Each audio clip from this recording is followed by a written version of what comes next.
with Phil stumbling drunkenly out of his bed, preparing in his head all the things he's wanted to be said. 90 minutes for Phil to fill with so much time to kill. He promised Char that all he does instead is beg and shell. The stream's online and straight away begins to wane, but all is fine as long as Char's benign and doesn't step out of line. His content's immature for all to enjoy, like fresh manure, but I feel sure he ran through to feel so insecure.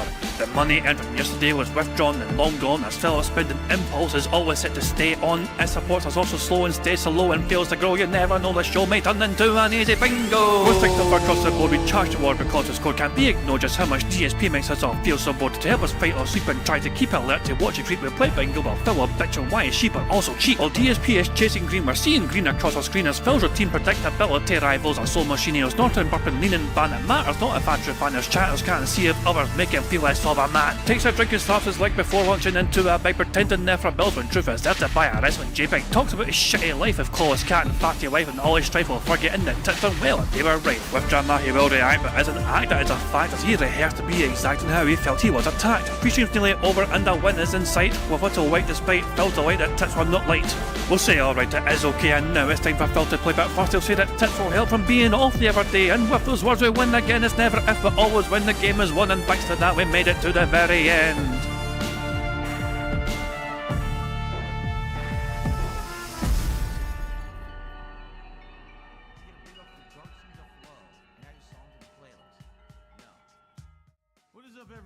Hey guys, King Jet here, and welcome to DSP Bingo for what is today, Monday the 12th of May 2025. I hope you're all doing very well, and I hope you're enjoying your day so far. As you can see, Phil Burnell has just recently stumbled out of his bed, and almost had the fucking bingo up there, preparing in his head all the things he's wanting to his head. No. He's just turned up in his chats. He said hello in his chats, and both chats actually, as you can see, both chats are going 100 miles an hour. DSP saying good morning in both chats. And only Kick Chat seems to be responsive. Lord Lunchmeat saying good morning, my liege. They're going to get banned pretty soon, Lord Lunchmeat, I can pretty much tell, because they're definitely LARPing. It's a very strong LARPing going on by Lord Lunchmeat right there, you know what I mean? Heaven forbid Phil Bonnell should have to be forced to eat lunch meat sandwiches, you know what I mean? He got no tips yesterday during the night stream, so Phil had a very bad night stream. I would argue the gameplay for Phil failed him spectacularly yesterday, because obviously the day stream saw him do very well on the podcast, but the gameplay itself got very little support. I think Phil for the day stream got like $180 odd altogether, but obviously 155 of that, or was on the podcast. So the gameplay itself only got like, I think, $30 maybe, And the night stream, Phil didn't even hit the goal. And he got 0 tips as well. So yeah, it was a pretty angry Call of Duty stream, and it looks like Call of Duty is going to get wage quit. So yeah, a couple of things to go over before we do anything else, of course. This person seems to be Derek. I mean, there's a strong suspicion that this person is... So the person's name is Eva Cowboy Fan 1996.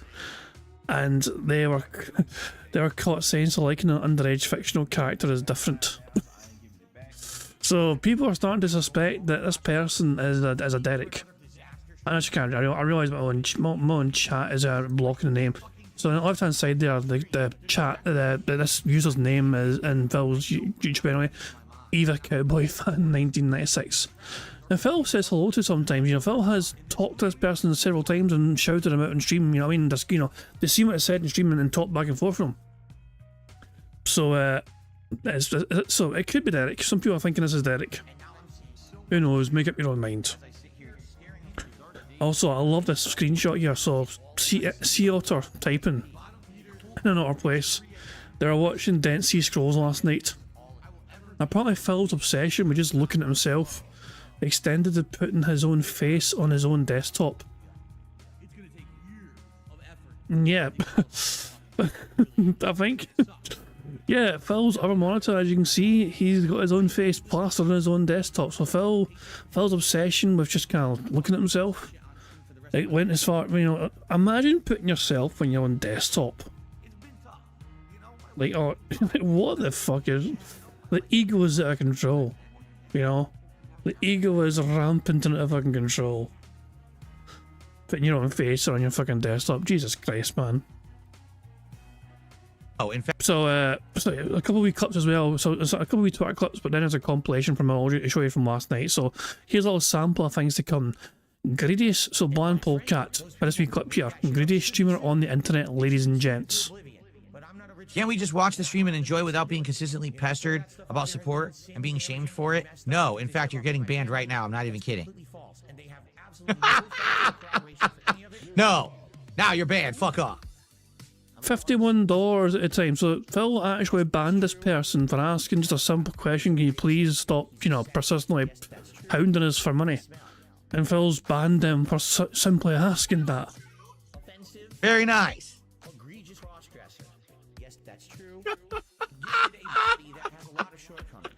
That's what you get for being a little bitch. Where do you think you are? This is the bitching hour. This is Black Ops 6, bitch. And I'm kicking ass tonight, and I got adrenaline pumping, and we got support, and we're gonna hit the goddamn goal, and we're gonna keep this rolling. So, spoiler alert, Phil did not hit the goal. Well, a couple more clips as well here. So he complained as well about bounties, you know what I mean? Because somebody said they're going to give him money to do a bounty. I think it was $15 for 15 kills. Phil got the 15 kills, but he wasn't given money. So he was a very angry, sad boy about it, you know what I mean? And then I'll say Dragonism was clip here. He always completes the bounties, but no one pays him for it. So he will only do them for people he knows. You whales get the hint, do you? Can we do bounties tonight? Well, the thing is, we have done bounties and no one ever pays up. I always complete the bounty and then I never get rewarded for it. So no, there's no point.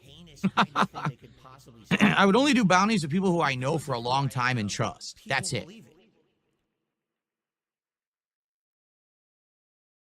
Those who already have contributed and can be trustworthy, you know? Those pay. So Phil will only trust you if you give him some money. You can literally buy Phil's trust. He is telling his audience you can purchase his ability to trust you. It has a cost value. People I would trust, but not some random coming in here and doing a bounty challenge that they're not going to fulfill. Ah, Christ, man. There's several little clips here. So Phil had constant bad arguments.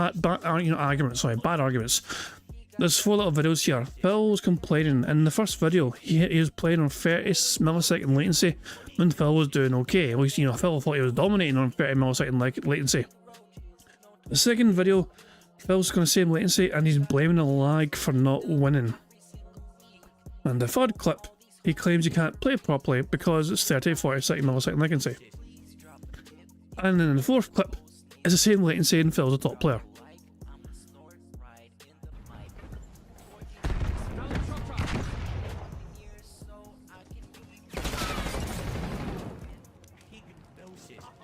I mean, you see the top corner, 32 milliseconds, you know what I mean? So it's like, I mean, what do you fucking need to watch all four fucking clips? Phil complained and bitched and whined and moaned about the fucking latency, even though the latency was not an issue for him earlier on when he was doing well. Yeah, actually gets covered in this compilation by my emoji, actually gets covered in there, you know, so. Fucking hell. What's Phil saying in his chat? Blueprint Seller Stream, Gabriel the Blessed says, I thought Phil was done with this game, and Phil says, what? Why would I be done with it? Phil seems very confused that some people in his audience thought he'd be done with the fucking game. And it brought us in the chat with a quote from Phil, 18 milliseconds means it drops the next 18 frames, Phil Burnell. Me, man. Jesus Christ. Anyway, since Phil's awakening online, how about we refresh this kick ban list page and see what the latest kick bans are? So Phil will say rocked up to his stream eventually here, and we only have a small handful. Let Me Help With Undershirts was banned, as well as 43-year-old Pink Rage quitting COD, Down From The Begging, Ryan Stolen Cards Frozen, Contributions Are Mandatory, and Cat's Tent Dress and Bowl Cut. They were all banned by Phil as soon as he woke up this morning and turned up onto his stream, so there we go, good stuff indeed. Fucking hell. Tower Dragon says, once again I've spent more work into my stream getting redeems, working than Phil has in 17 years for his career. Phil is such a lazy bastard when it comes to his own, like, he hates being a content creator. Like Phil loves the idea of like getting paid money to play video games, but he hates the uploading part of it. He hates the thumbnail part of it. He hates the titling part of it. He hates the fucking description part of it. He hates that part. He has said before time and time again, he hates that aspect of the job. All he wants, so he's told his audience time and time again, all he wants to do is play games and have fun. This is why he doesn't bother his arse doing any fucking editing, because he's too much of a lazy bastard to fucking do editing, because he doesn't have a heart to fucking actually do this as a proper fucking job. He doesn't fucking want to put the effort into fucking editing, not the boring crap out his content. You know? Phil fucking, it's this bizarre illusion of Phil providing the full, raw, transparent fucking experience or whatever, when it's just fucking really him being such a lazy sack of shit. They can't really just put this effort in for his audience's sake to only include the best parts. You know? Spoiler alert, there are no fucking best parts of Phil's shitey fucking gameplay and fucking content in general, but there you go. Hey, how about we enjoy the compilation? Now, here we go. This is from last night's gameplay. This is Phil just basically not getting money whatsoever, and I believe last night might have been the first time ever that Phil Burnell went an entire stream without getting a single fucking tip. I want you to understand something. This literally is a situation where I'm in dire financial straits, and if this stands where I'm going to be making half as less money on YouTube as I ever did before, starting now, I'm going to lose my house. I'm going to have all my shit reclaimed. You know, credit card bills are going to go default. I'm probably going to have to declare bankruptcy. Who fucking I'm going to lose cares? everything. Who fucking cares? So no contributions to start off tonight. Zero. I got absolutely nothing. So I have nothing to shout out.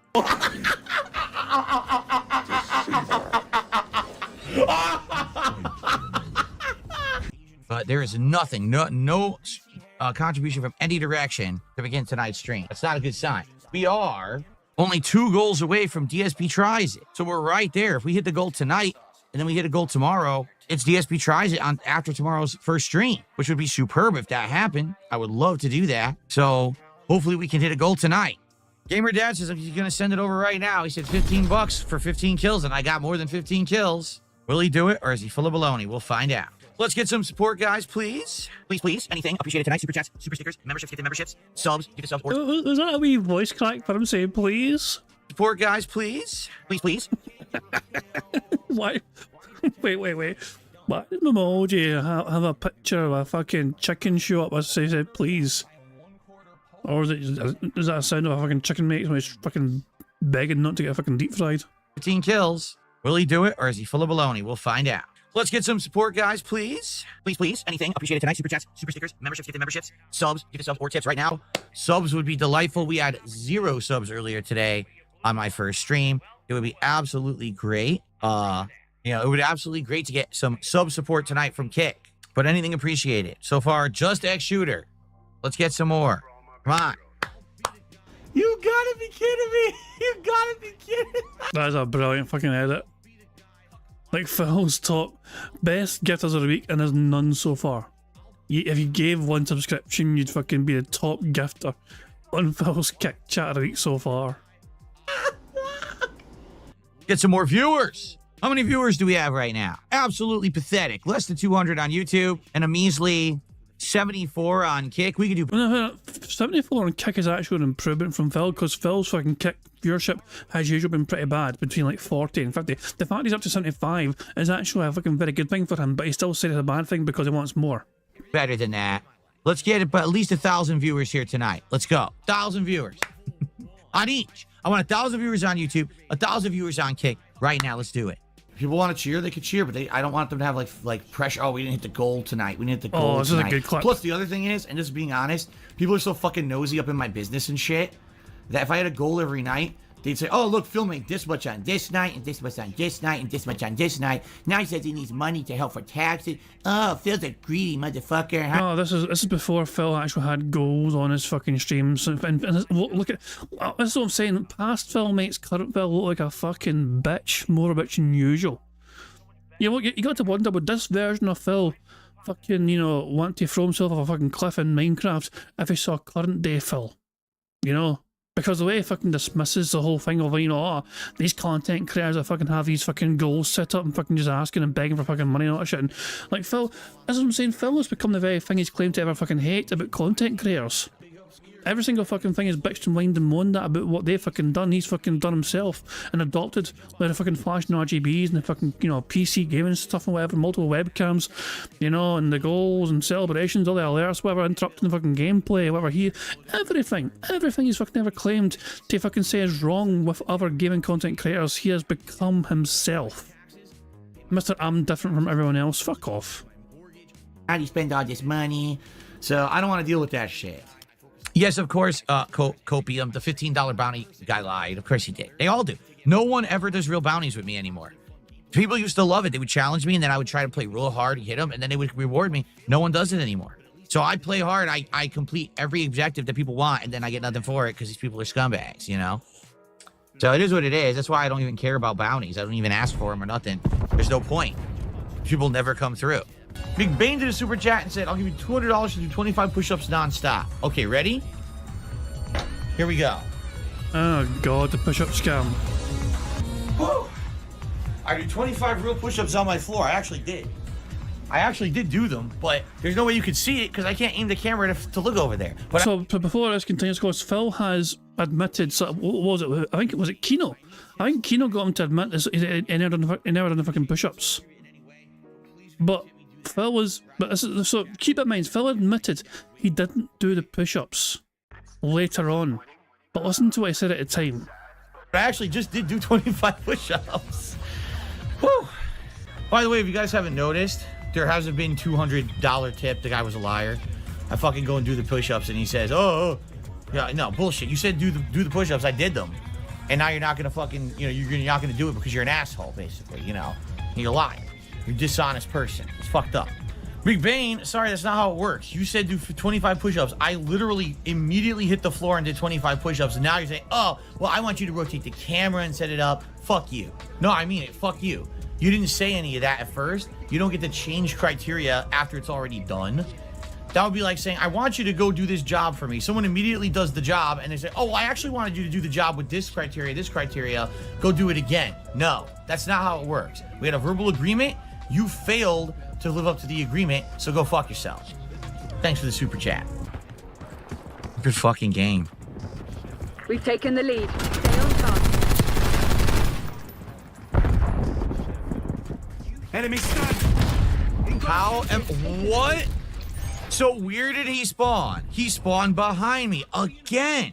Yo, the game is so bad. I literally can't move right now. Look, I'm trying to move. The game caught me on the edge and wouldn't let me move. I'm walking. I'm like, you won't do anything. What a piece of shit.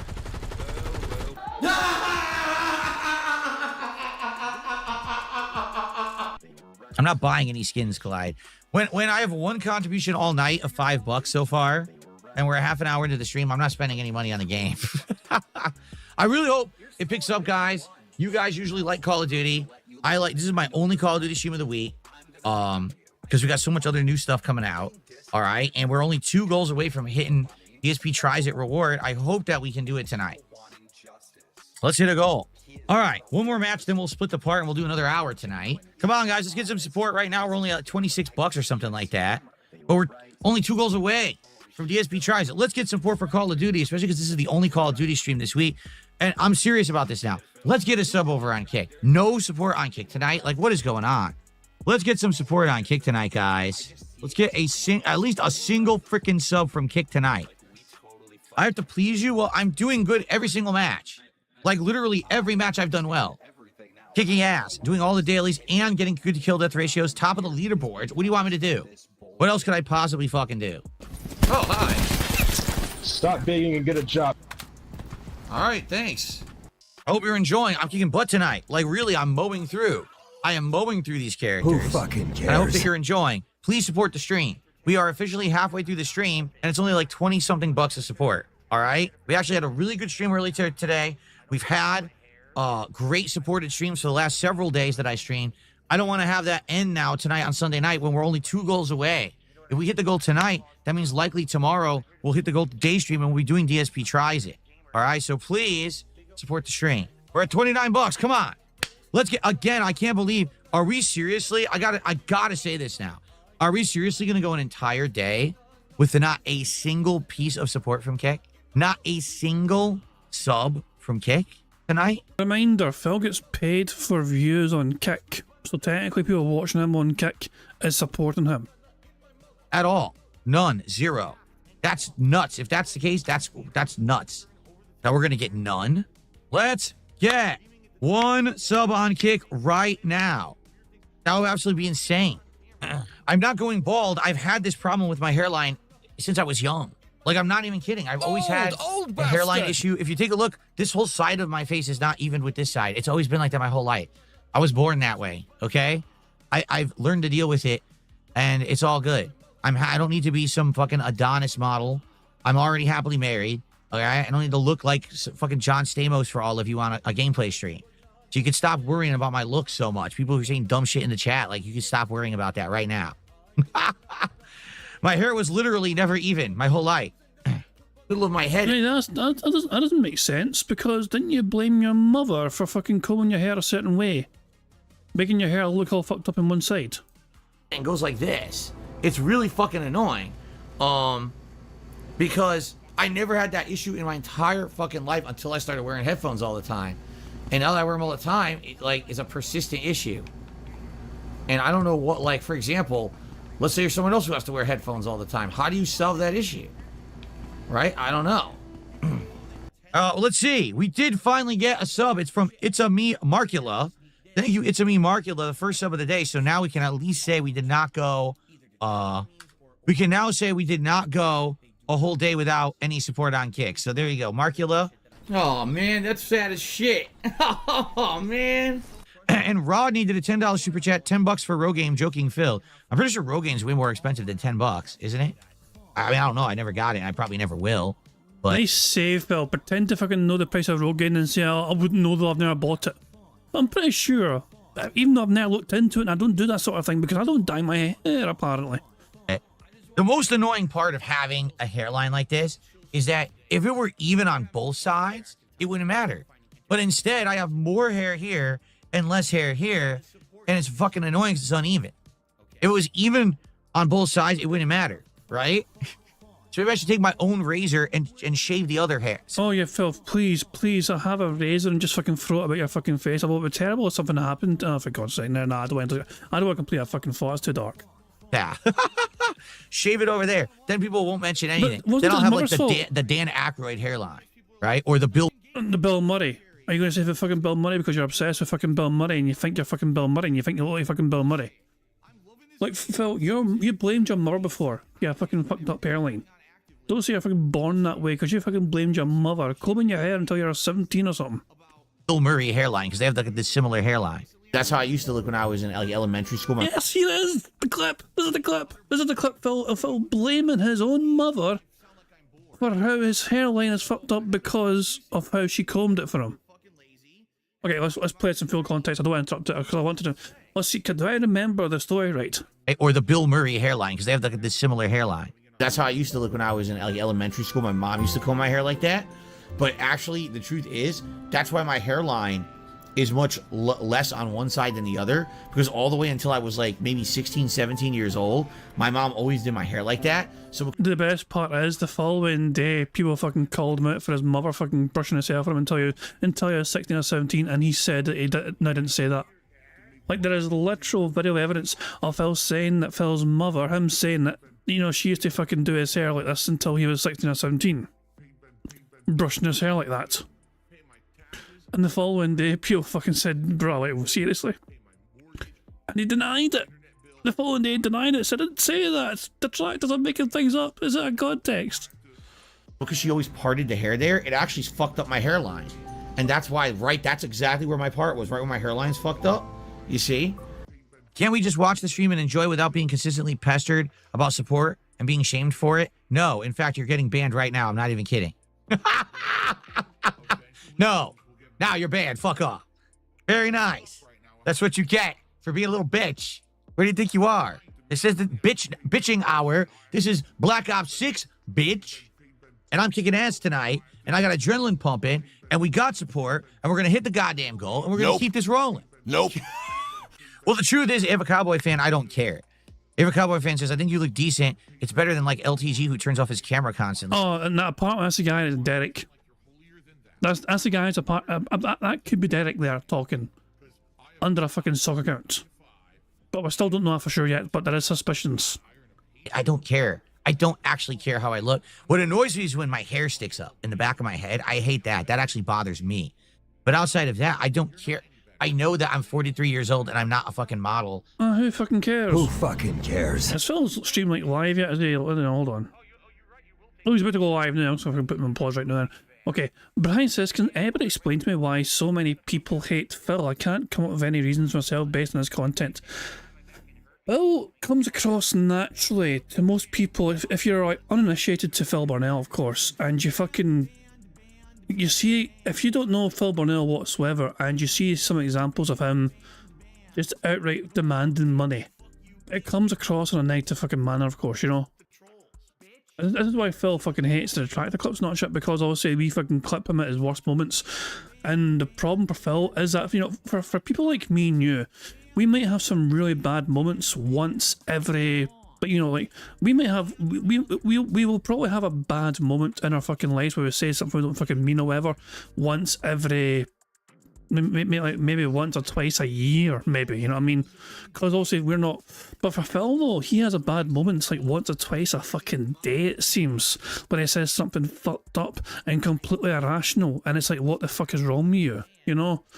So Phil just comes across naturally as some, you know, entitled narcissistic prick, just by sheer fucking nature, and just that usually is the first impression fucking people have about him, you know?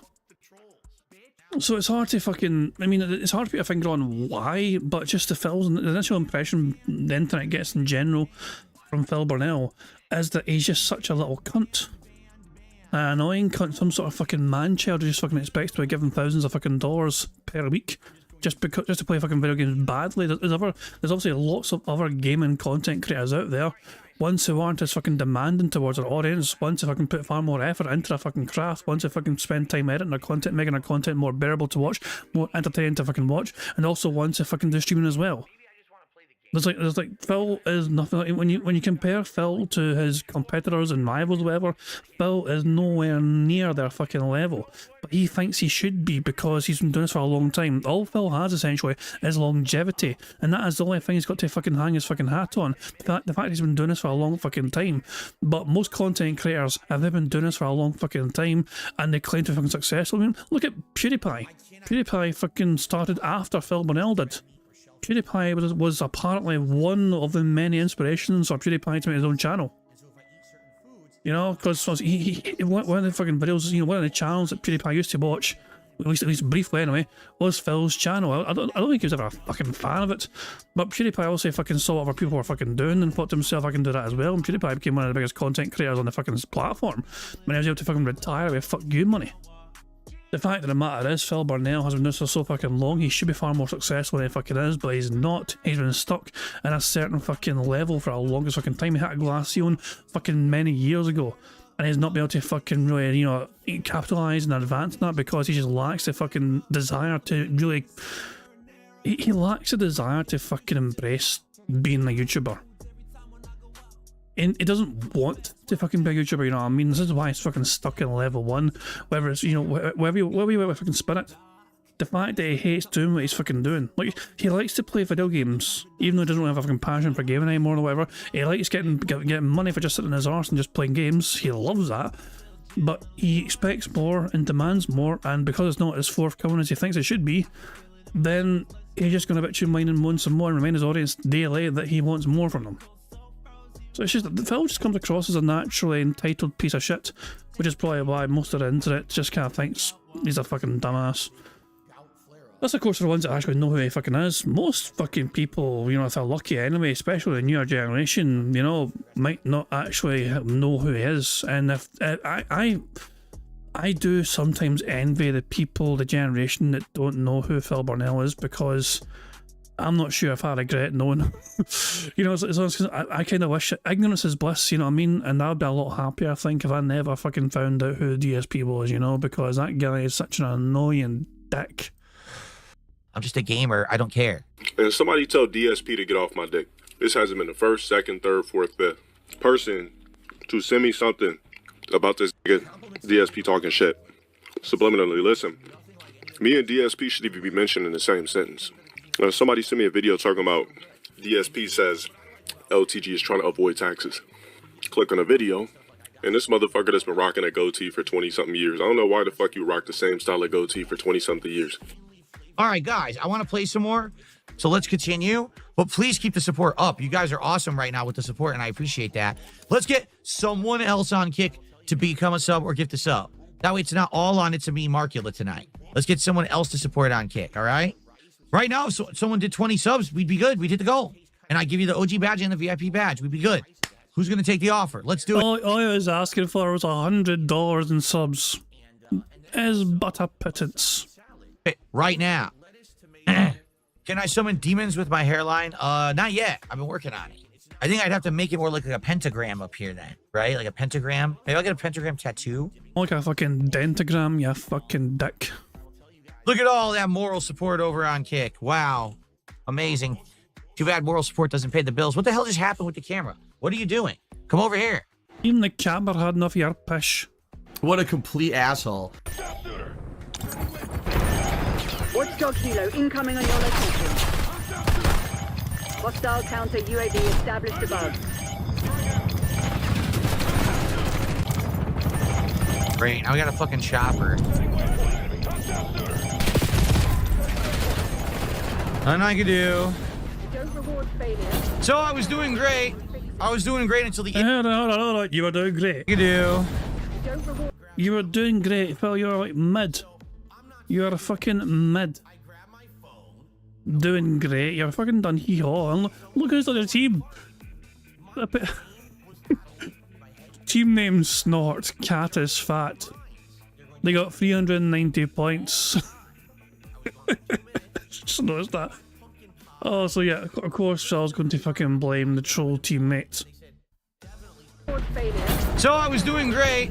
I was doing great until the idiot came and wasted a spot on our team, but then made the entire downward spiral of the team. Nothing can be done when that happens, so. Yeah, I have a Cowboy fan. Every time I try to play this, what happens is a troll tries to join the lobby. What they'll do is they'll look at the other people who are listed in my lobby, and most people don't have the ability to join a game through their account off. I do, because I'm a streamer, but a lot of people don't. They leave everything as open, right? So then they join the lobby, they try to get on my team, and then they do what they just did. So they're not actually playing. They're just running around following me, tagging the map to distract my whole fucking team so we can't pay attention because it's so loud. And then they shoot whatever they're near me to give away my position. So that's what they do. And they've done this for years. This is not a new thing. Usually, by hiding the matchmaking like I'm doing right now, we're good because no one quits. But if someone quits the match early like a bitch, like someone did on my team, then we get screwed over. And as soon as Phil says that, he becomes a bitch by fucking rage quitting like 5 games in a row. Right. Can't hit anyone. Dude, no.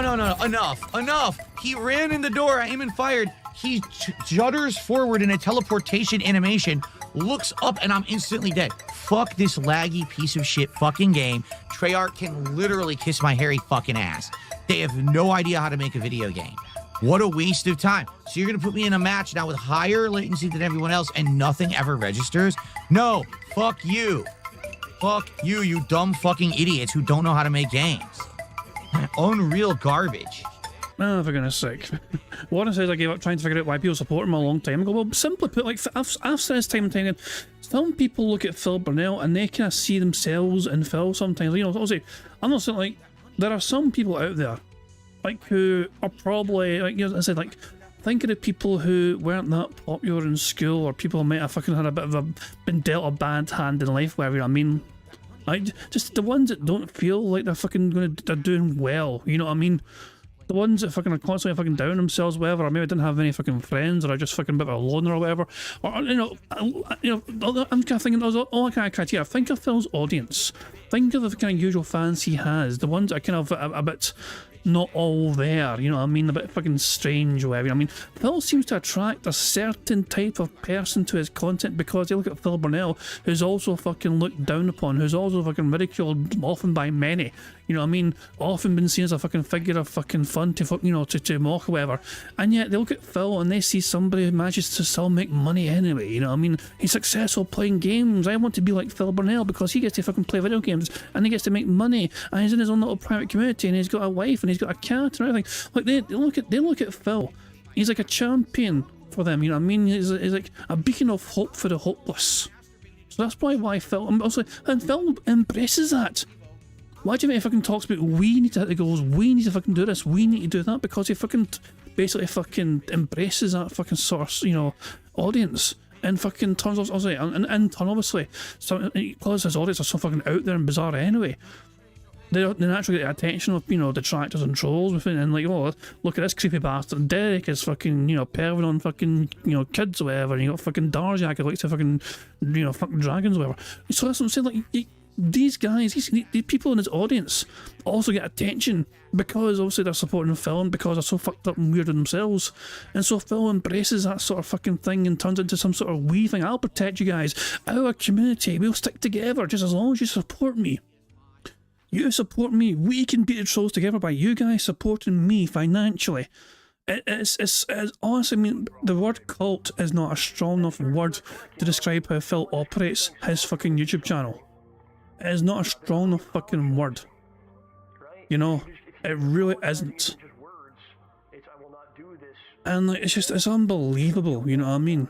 It really is. So that's pretty much why for Phil, some of these people, some of these kind of people just seem to gravitate towards him because they see in Phil somebody like they wish they could be themselves. Because Phil's also not popular like me, but he gets money. You know what I mean? He gets to fucking live his dream by playing games and getting paid to play video games and all that shit. But people make fun of him all the time. People make fun of me too, so I can look up to Phil and maybe, you know, I don't know. I wouldn't say the same thing. PWR was kind of the same mould, essentially, you know, at least for a while. And then, lo and behold, bizarrely anyway, to me, PWR seemed to just fucking take off in popularity. And before you fucking know it, PWR was more popular than Phil anyway, I mean, at least, you know, currently anyway. And it's funny, like, and Phil couldn't handle that. Do you think Phil Burnell's going to fucking accept that somebody fucking is doing what he was doing is suddenly going to get more attention, more viewers, more engagement, whatever, than him? Phil wasn't going to fucking say, oh, well done. He's going to fucking say, hey, you're stealing my fucking viewers, you're stealing my fucking money. Which is why Phil fucking burnt that bridge with somebody who was formerly a fan of his. So, and it's just, yeah, it's just bizarre. So that's why Phil gets fucking support, because he just fucking seems to fucking, like, attract these fucking, you know, life losers or whatever, essentially, you know what I mean? And when I say life losers, I don't mean, like, you get what I'm saying.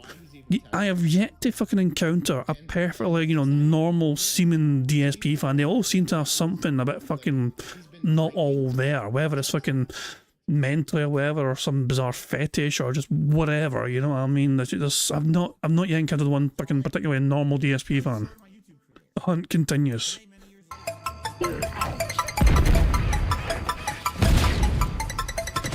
Taking Bravo underway. Again, whatever you say. Ultra slow-mo, can't throw the grenade, comes out super late, has no effect on the guy. Ending A. I drew and fired. All of a sudden, my bullets have no effect. I die instantly.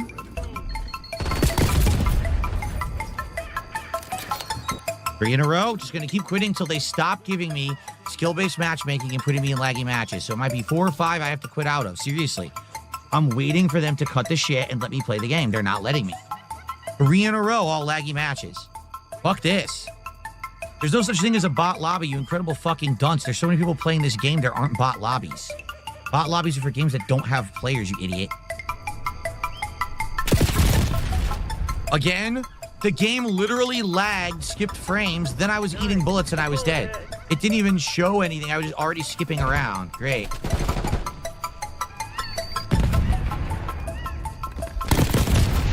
Okay, right there. Every single bullet connects. I die instantly. I mean, every single bullet connects. Hold on a second. So your opponent's there. You have two of them there. You missed the first shot.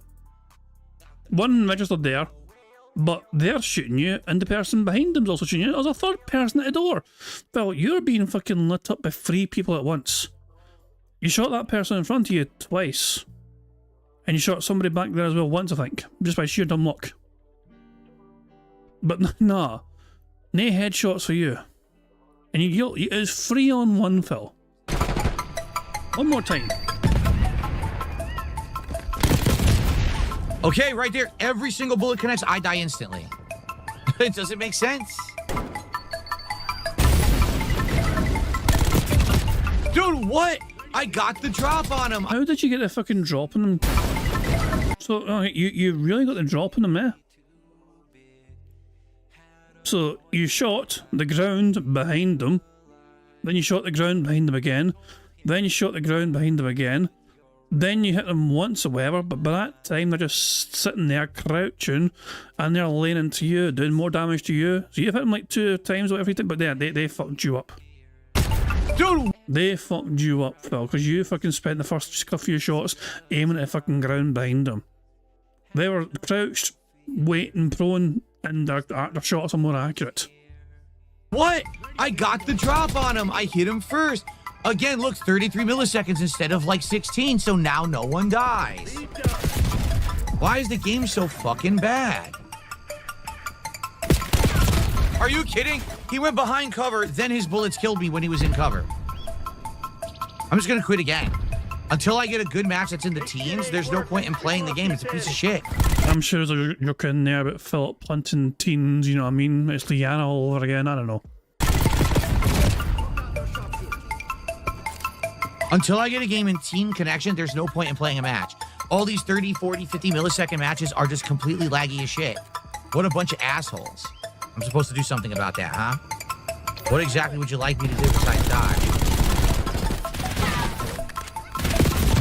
Phil, you weren't in cover. You're hugging the wall. You're exposed out in the fucking open. Like, you wanted to shoot them, but they were around the corner. They were in cover. And then you thought, I'm going to stand still here and reload next to this wall, which is offering me no cover whatsoever. I love it though. He went and ran past to his teammates. So, here. I'm supposed to do something about that, huh? There's 2 of his teammates right in front of him. So there's clearly someone there, obviously, you know, potential risk or whatever. And he thinks, instead of like assessing the situation, I'm going to just storm in like a brainless, dumb bastard.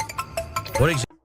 You know, no assessment of the threat whatsoever. Exactly would you like? Oh, there's an enemy there. So he saw them. He definitely saw the enemy. And his fire is late, but the fucking enemies were popped in the corner since then. There is no cover. I mean, technically, you could argue there's cover to the left. If Phil goes left, there is conceivably a bit of cover because of this fucking bench thing here. You know what I mean? Potentially. But no, he hugs the right-hand side where there's no cover whatsoever. I die. And if I'm going to reload here. This is a good time to fucking reload my gun. I'm sure I'm fucking safe.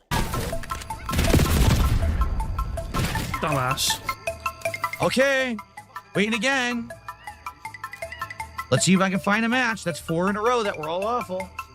I'll keep quitting until they give me a match with a good connection, because you know it was, again, 30 plus milliseconds. Till I get one that's a good connection, I'll keep quitting.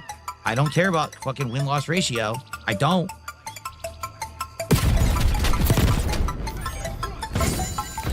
I just realised as well he had a typo for the top super chat because the last one, the last section. I was wondering there, like, why if Phil's on $78 in support, then why is the top super chat $101? No, that's a typo. The top super chat was $11. I was confused for a second there, wife. That was just wishful thinking on Phil's part, hoping for $100 super chat. Whatever. Nah, that's a typo, and he fixed it in the fucking next clip.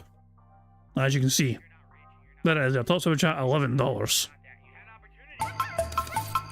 Okay, try and go for number 5.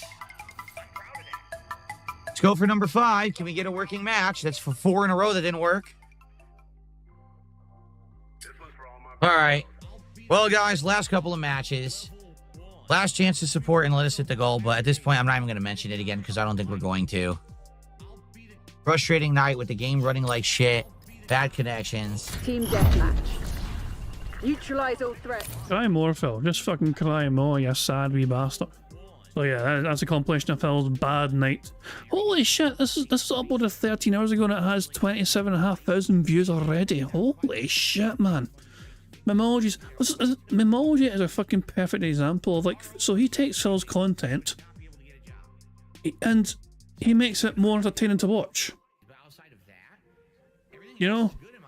Like, this is something that Phil Burnell missed a chance on capitalising on because he's not able to fucking laugh at himself, essentially. Like, can you imagine? Like, this is Phil's content, but he's fucking too, you know, it's like he can't fucking laugh at himself. You know what I mean? He takes himself too fucking seriously. And so he doesn't get that sort of fucking attention. Like, you compare it to Phil's own channel, and like, it's just ridiculous. It's night and day. Like, Phil's happy to get 1,000 views sometimes, and after like a fucking couple of days, you know, when it's rare from usually it's like fucking 500 views, 600 views for a fucking part of a video. It's mental a fucking difference. It's crazy fucking difference. Anyway, I was going to watch this DSP Raw in a classic fucking thing. We can do it another day. We'll watch it another day. Phil is live, and we're behind as well. We're behind by quite a bit. So we really should catch up to live DSP and get the bingo underway.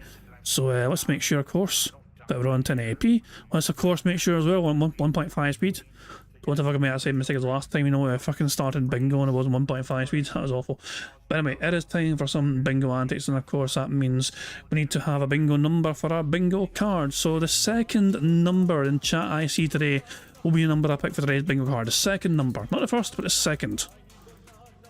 And the second number in chat I saw was from Guybrush Fleetwood, who says 43. Interesting number. So I'm going to use your number 43, hit enter, and this is today's bingo card we have for today's stream. We need Phil to say, and dude, I really need to get out of fucking marathon. I don't think Phil's going to say marathon again. Although to be fair, it's done well for us still. I'm going to keep it in the middle. And like, when Phil stops saying marathon, I'll change the centre square. Fuck it, you know. But yeah, anyway, we need Phil to say and do the following for today's show. We need Phil to build defence mode, him doing a wire, a T-pose, him saying here's the thing or here's the deal, him discussing politics in some manner, and him saying necessarily. The second row is Phil giving the prayer hands to the camera, him saying update, day off, tips, and interactive. The third row is Phil saying addition, shocked, marathon, example, and what I mean by that is. The fourth row is Phil getting at least $50+ in support, him saying you see, people saying him being on siege mode, which is when he folds and crosses his arms, and him saying good news. The fifth and final row is Phil saying tired, admittedly, oh, help, and finally him mocking his own fucking chat. So there we go, that is today's bingo card we have for today's show. Excellent stuff indeed. Now, of course, the aim of the game, as you guys will know by now, is to try and get a full house 25 out of 25 on a bingo board you see before you on the screen. To help us to get a full house, there's a variety of ways we can get free spaces to help us on our way to a full house. For example, if Phil sips, snorts, or burps, I don't need to change a word on that. I mean, it's easy to say burps, snorts, or snips. Or snips, oh fuck it. If Phil does 10 sips, 10 snorts, or 10 burps, we get a free space, and they all add up together for the same counter, you know what I mean? So yeah, sip, snort, burp adds 1 to that counter, and every 10 we get a free space. Okay? If Phil says hi to Jade and Jade shows up and Phil fucking greets Jade or whatever, we get a free space for that as well and get to play a funny little sound clip too. For every 6 minutes and 40 seconds that Phil begs, that also gives us a free space.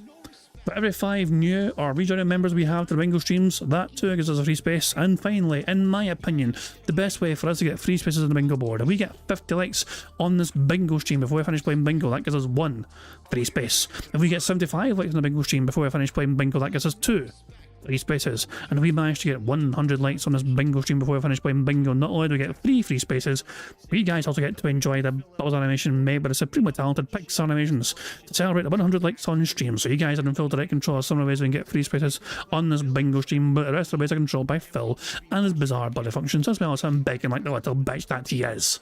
So there we go. And speaking of Phil, I'm going to let him explain the marble stuff. Well, hello everyone, Phil Burnell here, letting you know about King Jad's Bingo and Marbles gameplay on YouTube. Now, you need to leave a post in the community tab to enter, and that's it. A lucky winner will be picked by playing Marbles at the end of the month. It is just that easy, any mouth-drooling idiot can do it. Thanks, Phil, you bug-eyed, creepy piece of shit, for explaining that for everyone. As Phil says, you need to fucking make sure you leave a comment on that community post. If you cannot find the community post link in the description, and if you're in the chat right now, if you type exclamation mark and marbles, you should see a fucking stream automatic.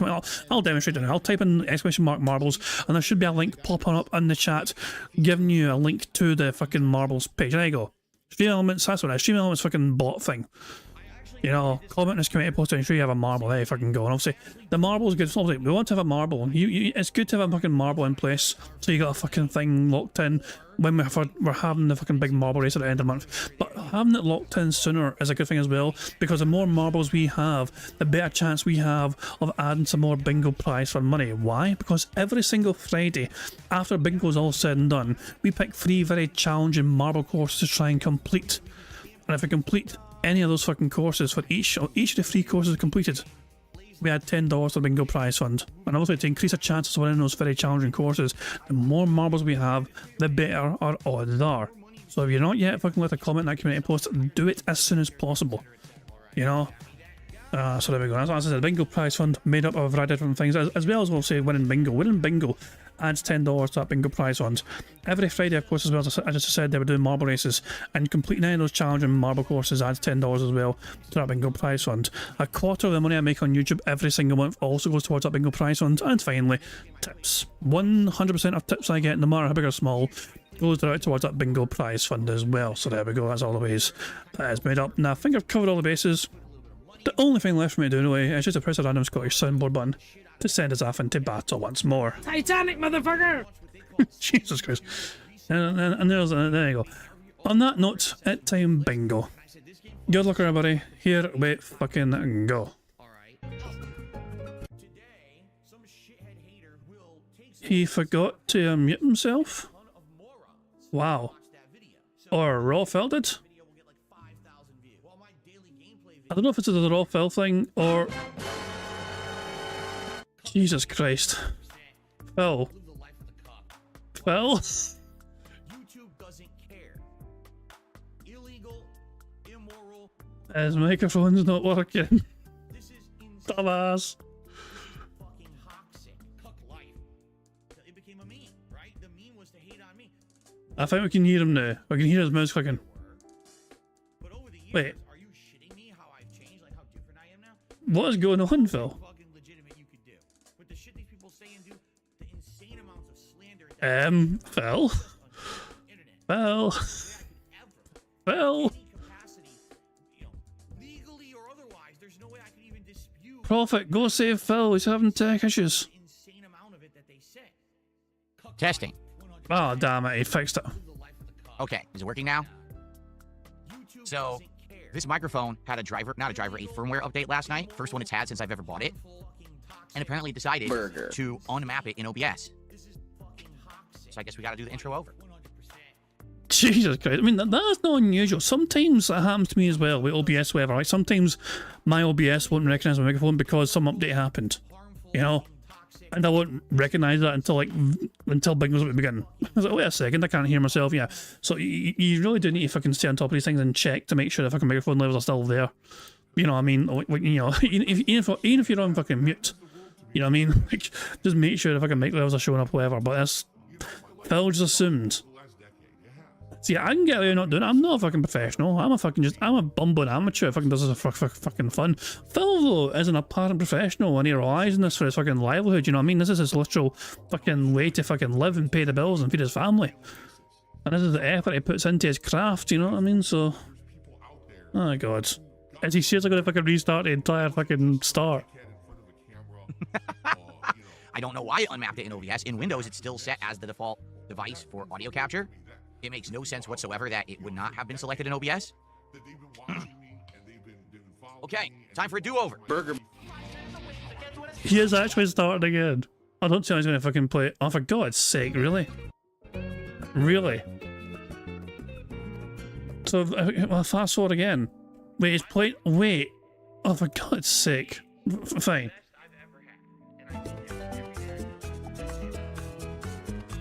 Right, okay, well, take two, eh? Fucking take two. What is up, everyone? Welcome. Today is an epic day because today is the release of Doom: The Dark Ages. And so today on the show, I'll talk a little bit about my history with the series and what I'm looking forward to when we play it as it releases as an early premiere later tonight. But before then, we got a podcast, and on today's show, the major topic is something absolutely shocking that I'm sure none of us ever expected. Ladies and gentlemen, The Last of Us Part 2, the TV show. He's going to press a soundboard here. He's going to fucking da-da-da-da-da sound effect. Is failing.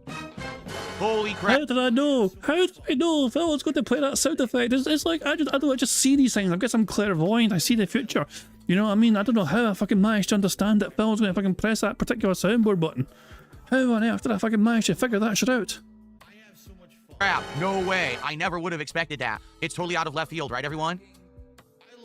Who fucking we'll talk about this cares? and more, plus more awesome blueprints. So, a great stream ahead, a great podcast in store. Ladies and gentlemen, it's time for the Level 1 podcast. And let's fucking skip past his shitey fucking intro. Good stuff indeed. How's everyone today? I hope you're doing well. I'm DSP, and this is the Level 1 podcast for Monday, the 12th of May, 2025. Today is Doom Day, because today is the early release of Doom: The Dark Ages. If you purchased the higher-end digital deluxe edition of the game, then today you have access to it as of 5 p.m. Pacific time. In fact, I believe I can probably pre-download it right now, finally. I've been waiting to do so, and it actually wasn't available for preload as of yet. However, Who fucking cares? see, it says installed, but when I click on it, error 100%, view progress, see error details. The update failed.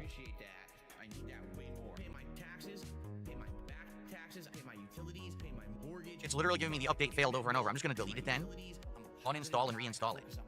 I had a feeling there was going to be a problem, and I'm curious if we're going to have a problem today with this or not. Because remember, I bought the special edition so I could play it today.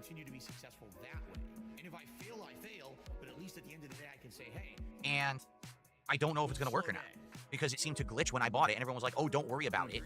I have to worry about it. Burger. I don't know. I'm trying to see. It says I own it, but there's no download link. So if I go to game, it says play. You're too early. Check the Xbox app for the launch date. I am in the Xbox app, and the game's not installed. I can't, dude. I think it's screwed up. It won't even let me preload the game. Let me see if I close the app and open it. Yeah, this is a problem.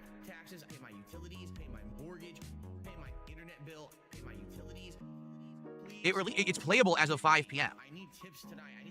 But you're supposed to be able to pre-download it early. According to whom?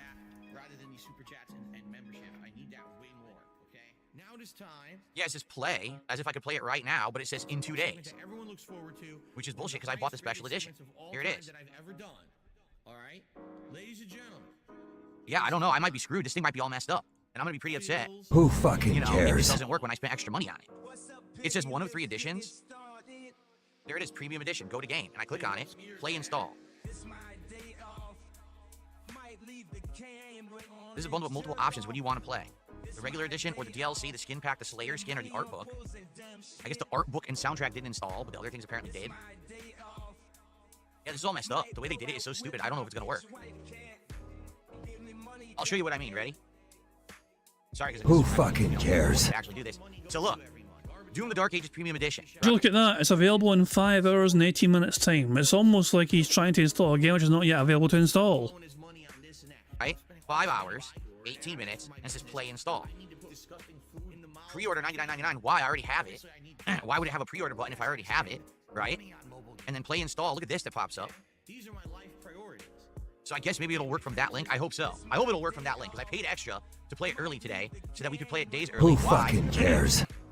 Because I realized that if we played it later in the week, we wouldn't have a lot of time to really focus on it. Because on Friday, it's the release of the Capcom Fighting Collection 2, which I want to play. So we can't have two new releases out basically at the same time. If I waited until Wednesday night to play, I'd only have Wednesday and Thursday. This way we have tonight, we have tomorrow, we have another day at least to play it. And if we like it, we can play a lot of it before the Capcom Fighting Collection comes out. Okay? So we'll see what happens. Hopefully it works. It claimed on that page that it was going to come out in 5 hours, which is perfect. We're going to play it tonight at 6:45 p.m. Pacific time. So I'm excited to play it and figure out what the heck it actually is. Here's why. Doom, when I was growing up in the 90s, was a very popular gaming franchise on Who PC. fucking Now, in the cares? 90s, I was a console gamer. Super NES was my big console, but later on I got N64 and PS1 and Dreamcast, okay? But I did have a PC, and I did play some games on it. Notably, I played Doom 1, Doom 2, Doom Ultimate Edition, as well as later on Duke Nukem, Hexen, and then I started playing games when it went 3D, like Quake, Quake 2, Quake 3, Unreal Tournament, etc. So I was into the whole, generation of awesome action FPS games. Really difficult, gory, gauntlets and gauntlets of enemies, jumping out, trying to find hidden passages and puzzles, key cards. I was there for it. I wasn't necessarily super hardcore into it, but I did enjoy playing it when I had a chance. I didn't have a high-end PC or anything, but it was fun playing these games in the mid to late 90s when the games were getting older. The games became a lot more readily available. Old bastard! Then when Doom 3 came out in the early 2000s, I actually really liked it. Doom 3 was a hybrid between, like survival horror, think like almost like Resident Evil-esque, combined with the style of gameplay of original Doom. It was kind of this unique hybrid. And a lot of people didn't like it, but I actually really liked it. I thought that it was really well done the way that they had executed it. And, I was hoping that they were going to continue with the franchise that way. Little did I know that Doom 3 would be the end of Doom until 2016. So, yeah, nearly 15 plus years to wait for another installment of Doom. It's pretty crazy. And then when it came back in 2016, I loved it. If you didn't see my playthrough of Doom 2016 from 9 years ago, one of my most beloved games of that year. I absolutely liked everything about it. The homage that it had to classic Doom, the new gameplay mechanics and graphics, all that is just amazing. Perfect combination. I thought, wow, what a great way to reboot the series. But then there was Doom Eternal. And for those who don't know, Doom Eternal, which was 2020, I did not really like. I felt like Doom Eternal was a misstep. And the reason being was because, number one, the game became incredibly repetitive in the way that it played. And what I mean by that is it became more about a rock, paper, scissors style circle of gameplay loop. And it didn't really matter what you were fighting, where you were, what you were doing in the story. You could play it exactly the same. Essentially what it was kill enough enemies to get the health power-ups, then kill enough enemies to get the armor power-ups, then kill enough enemies to get ammo, and then build up your rage meter, and then just go through between all three of these things. And that was it. Like, that was the whole game. And it just felt more to me like it was more like an adrenaline junkies game than anything you had to use intelligent thought for. Now, I played it and beat it, but I just didn't really like it. I thought that Doom 2016 was much closer to the tone and what they were going for in the original Doom games from the 90s, while Eternal went off the deep end, particularly with the story. The Doom guy, because that's what he used to be called, the Doom guy, or the Space Marine, all of a sudden now became the Slayer. He's a universal hero who actually existed at various points in time. He was fighting against both angels and demons, killing them all. It's like, wait, what the fuck are you talking about? The story of Doom is incredibly simple. Scientists went too far and decided to open dimensional portals thinking they were going to find some kind of power or... Phil, who are you to fucking determine what the story of Doom should be? You didn't create it. Are you trying to tell the creators of the game what their own story should be for the game they created and are in charge of? If you're not a fan of it, that's one thing, but telling the creators that they're wrong for how they portray their own story and their own characters just seems a bit fucking weird. Discovery there, and instead they invited demons into our dimension, which started taking over Mars and then eventually Earth. Well, one man said enough of this shit. You killed my goddamn pet. Was it a pet cat or dog or rabbit or something? I don't even know what it is, but you killed my pet. I've had enough. It's time for revenge. And he literally just picks up anything in his way to kill these demons, and he's unstoppable. He's literally an unstoppable force. And it's that simple. That's the plot of Doom. No one will beat the Space Marine. He is an unstoppable force of, testosterone, rage, and revenge. So one man versus an entire dimension, and he's winning. Okay? Go on, Phil. Just how about you fucking tell people it's like you for real, because that's like you against the internet. Very simple. We didn't... Exactly. Doom guy or Space Marine was the original John Wick. You guys have hit it on the head. It's the same plot. Now, it works, does it not? John Wick has had how many movies? And he's still successful. Apparently, they're bringing him back for another one. It's the same fucking plot. Wait, how the hell is fucking Doom the same plot as John fucking Wick? Like, in terms of like, oh, his pet got fucking killed, so he fucking went all fucking, psycho on you. That particular aspect, aye, but that's not like, that sort of thing has been done to death a lot of times before. You know what I mean? Like, that was not unique to doing more John Wick. Jesus Christ, man. John Wick's just like, Doom, for real, fuck off. So, the plot works. So why, in Doom Eternal, did they have to then go ahead and do some really stupid shit in regards to the plot and make, oh, now he's the Doom Slayer, the universal hero, and all of that? It doesn't make any sense. It feels to me like they took the plot of Doom and they handed it over to, like, I don't know, like a caffeine-fueled 14-year-old, a zit-faced teenager who's likes writing fan fictions. And he's like, I'm gonna come with an idea, this is gonna be a great idea, everyone. And he comes up with this dumb shit and he uploads it to the internet, some fan service community, right? And then everyone just criticizes it and it's like, wow, what a stupid idea. That's now the plot of Doom. Who approved it? I have no fucking clue. It's really dumb. And the worst part is most of the plot doesn't even happen in Doom Eternal. It all takes place in like these logs that you have to read. Do you remember Doom 1 and 2 when you were reading logs all the time? So you see the point I'm making is that Doom Eternal really took both the gameplay and the story elements and threw it in a direction that just didn't feel like Doom at all. Doom 2016 had homages to the classic Doom and did modernize some things, and it felt like the perfect blend. Doom Eternal felt like, let's throw away all of the amazing history that this franchise has and just make it something that it never was before, and I didn't like it. Who fucking cares? Now, Doom The Dark Ages is supposed to be a prequel.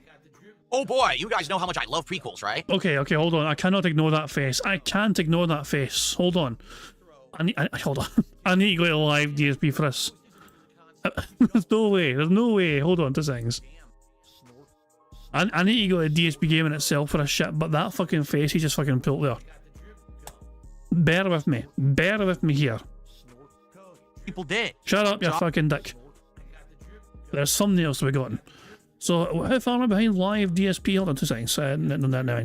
So, I'm behind live DSP about 21 minutes or so. So, if I just go back, like 21 minutes here. Just bear with me here, bear with me. So, right here, maybe. Hold on. It'll be worth it. Trust me, guys, it'll be worth it. Of how the Doom Slayer actually was a hero in the past, again, fighting against entire dimensions of demons and angels. Is this... did I go too far, or did I not go far enough? A sword and shield. Of course, he does use guns, but he can also parry. I mean, hold on, I didn't go far enough. Hold on, 2 things. 2 things. History that this franchise has, and just make it something that it never was before, and I didn't like it. Okay, here it is. Okay, here we go. Brace yourself. Doom The Dark Ages is supposed to be a prequel. There we go. There we fucking go. This is what I was waiting for. Oh, for God's sake. Why? I mean, there's multiple. There's multiple. I mean, sweet baby Jesus. Like, so this is how it starts. He goes from talking, and then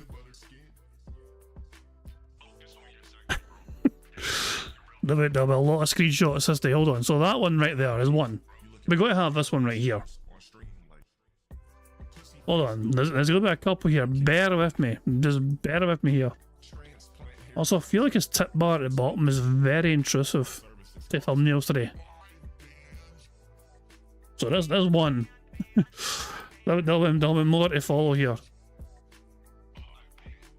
But today's thumbnail, Taco's all got the screenshots for it, you know, and sharing the member squad. But Sclerotic had the idea of doing the 220 thing. So I thought that idea was too good not to fucking... I had to fucking do it.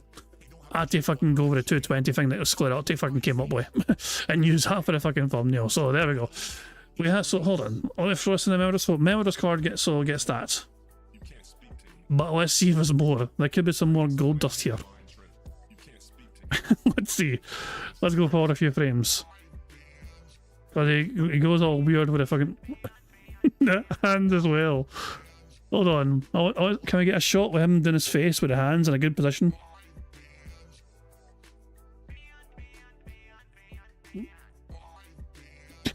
What the fuck? That might work. That might work, you know. Hold on. Here we go. His hands are all nice and clear here. It's actually going to be okay. Hold on 2 seconds. So I go full screen here. Jesus. This has been good. I think we've done quite well here for sourcing thumbnail style content. I might even send this to ALT. ALT is kind enough to sometimes throw things my way as well, some funny faces, because he knows I did the thumbnails. So I might return the favour and send a couple of these towards ALT as well. I'll just hook that old bastard up with some good robust style faces. See if he likes these, but there we go. Phil's face when he realises the tip goal is going to hit. I don't know. So, okay, so there we go. Good stuff. Let me throw that in the member score as well. And I'm going to do 2 seconds. Let me send both of these to that old bastard. 2 seconds. So, I'll send him that one. And I'll send him this one. There we go. Don't say I'm not good, TL bastard. There you go. Good stuff. Okay. Now that I've done what I wanted to fucking do, we can crack on the bingo once more.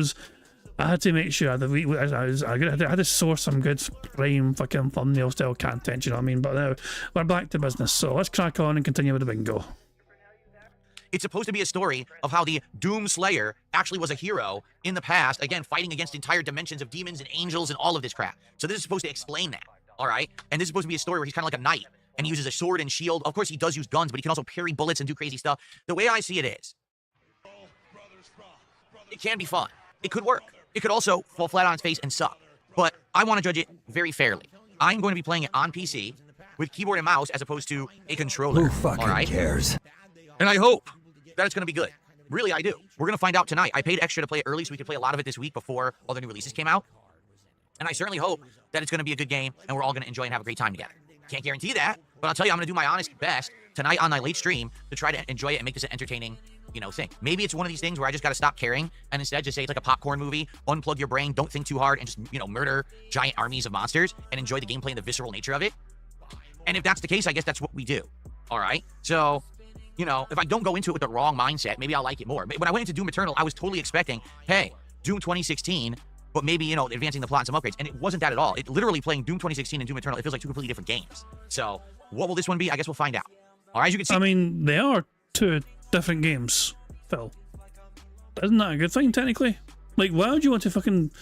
If you play a new game and it feels very much like the old game, wouldn't you fucking question what was the point of buying a new game? Mariah's scary Rio and kick and Phil's kick. You should play Doom first stream for a better chance of hitting 2 goals and ordering a Wingstop. Oh, balls. Phil can't play it right now. It's not available right now. He has to wait until 5 PM. Yeah, I'm pumped for it. We got Doom text on my leaderboard, right? We've got fucking cares? Doom animations with other animations, Who but Doom fucking animations on my cares? screen here today. I got hell itself behind me, the flames of hell burning in my studio here. See, that is him referring to the RGBs because he fucking literally.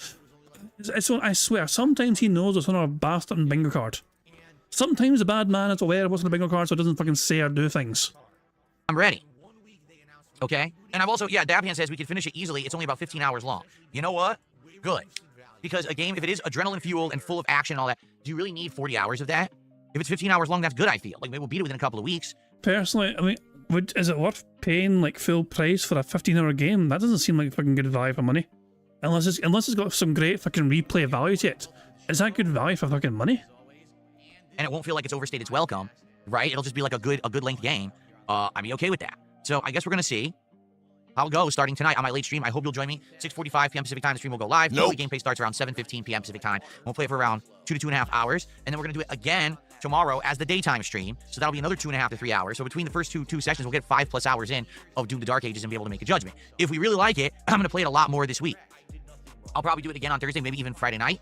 If we don't like it as much or it's just kind of then maybe we'll play a little less. But my goal is to try to get between 7 to 8 hours in this week, and then next week to try to beat it. Because I would like to complete it before other new releases start hitting this month, because there are a few more big new releases coming out that I want to cover, and I don't want to be inundated with too many games. For example, we know I'm not beating Claire Obscure anytime soon, right? I love Blueprints, but I don't know how far I'm realistically going to get in the game now, because people aren't showing up for Blueprints when it's a night stream. For whatever reason, it didn't work as a night stream, but it has been working as a day stream. So I don't know how much Blueprints I can squeeze in between all of the new releases. You know, we'll have to see. I'm doing it today, but after today, we might not even be playing it again this week. Probably not. All right, we'll have to see. Come the fuck in or fuck the fuck off. Thank you very much to Navy Vet for Life for popping their 14-month bingo Barry Merchant message saying, holy all things 14 months. But for real, semi-good advice for tomorrow. I see my kidney doctor, I see where we go from here. Jesus, I'll get it, definitely. So, Navy Vet for Life, you know, you may remember last week they were talking about how they had to kind of, they had a big important like day of tests, whatever. And yeah, I mean, long story short, I'm sure Navy Vet for Life wouldn't mind me saying, obviously you can't alluded to it there, your kidneys could be doing better. For lack of a better way to phrase it, you know what I mean? Your kidneys could be doing better, you know what I mean? So it sucks, obviously, but obviously, you know, doctors, you know, obviously best place to try and get it sorted, obviously, you know what I mean? Hopefully things go well, hopefully if I can give you good options and treatment or whatever, hopefully it's manageable, hopefully it's, yeah, fingers crossed for you, man. Hopefully, you know, you'll get through it okay and there'll be no, you know, no major issues popping or whatever, but all the best to you, Navy Vet for Life, you know, and fingers crossed. But it's a meaningful, I don't say it lightly. Hopefully it's a meaningful session. And I say that with all genuine sincerity. Hopefully it goes good. You know what I mean? Hopefully nothing horrible fucking happens where you're all calling, you know, fucking... I don't know, it's like nobody ever likes going to the fucking doctors and go to the hospital. It's like you always associate these places with something bad's happening, you know what I mean? But it's just, you know, I know, it's never a good experience whatever, but hopefully you get through it, you know, and you know, and hopefully it's manageable. So yeah, good luck tomorrow, Navy for life, for sure. Anyway.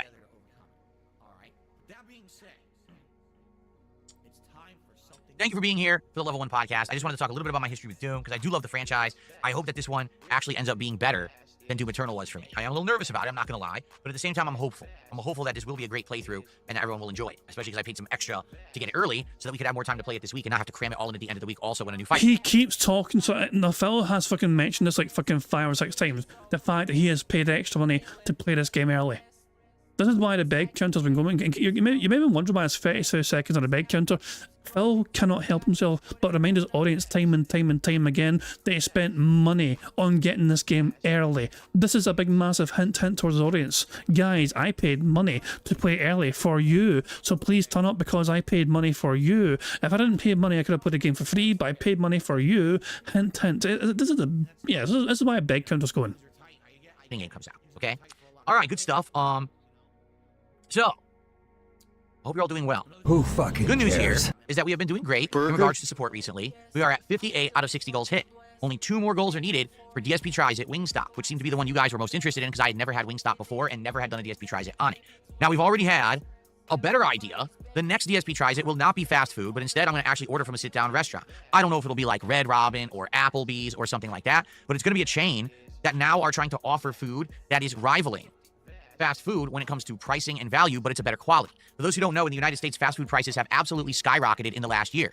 You've gone from being able to get a combo at McDonald's for like $8, $9 to now the cheapest one is like $17. It's absolutely ridiculous. The food prices have almost doubled. And people now are starting to argue, why on earth are we spending $20+ for a meal for fast food when we know the quality is bad, when we can spend that same amount of money at an actual sit-down restaurant like Red Robin, Applebee's, someone just said Denny's even, and you can get a higher quality meal. Phil, you want to know how you can save even more money? By making your own fucking food. But it's still takeout. So I'm actually going to try some of this stuff and give it a shot. I haven't eaten an Applebee's in a very long time, like over a decade. So it'll be interesting. Okay, anyway. So the good news is, stuff's been going well. Last night we did not hit our support goal for Call of Duty, but we actually did really good on the first stream yesterday, so it didn't really matter. It kind of evened out. We're currently at 58 out of 60 goals, all right? So today, if we have a really well-supported first stream right now, and we hit 2 goals, we'll actually be doing DSP Tries at Wingstop today at the end of this stream. If we don't hit it on the stream, that's okay. Let's say we hit a goal on this stream and a goal for Doom tonight, then we'll be doing DSP Tries It tomorrow after the daytime stream of Doom, The Dark Ages. So let's see how it goes. Let's see what kind of support that we can get for Blueprints today, and hopefully we hit the goal and we can stay on pace. If somehow we get some people who come in here and are incredibly generous, then awesome, and obviously that would be amazing if it happened. I'm not really foreseeing that happening. For example, so far this week, guess how we're doing on Kick after our first streaming day? 2 subs.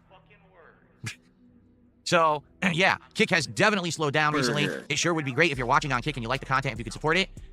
2 subs, arguably the slowest we've had to a start on Kick any week that I've streamed on it. It'd be great to get that picking up. Please consider supporting the stream today.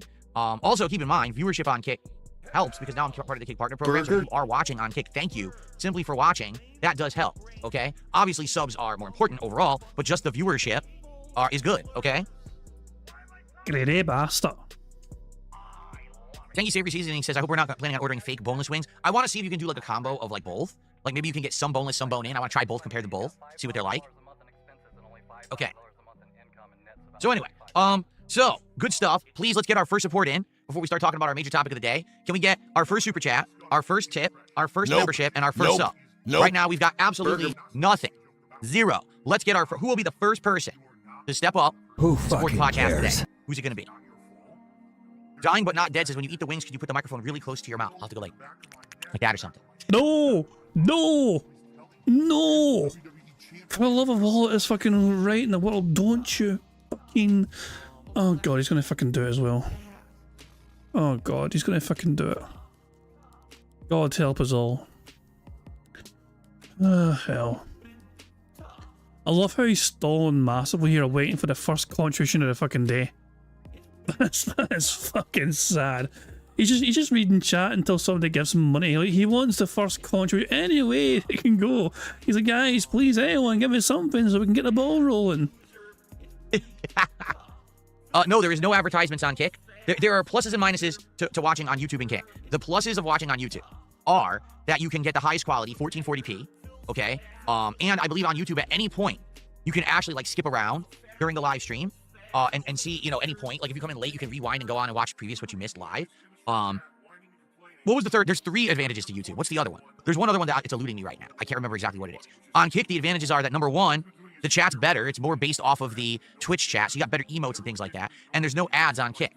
But Kick has disadvantages. For example, Kick is more apt to trolling. So if you're in the Kick chat, you're probably gonna get more trolling there. It's less under control.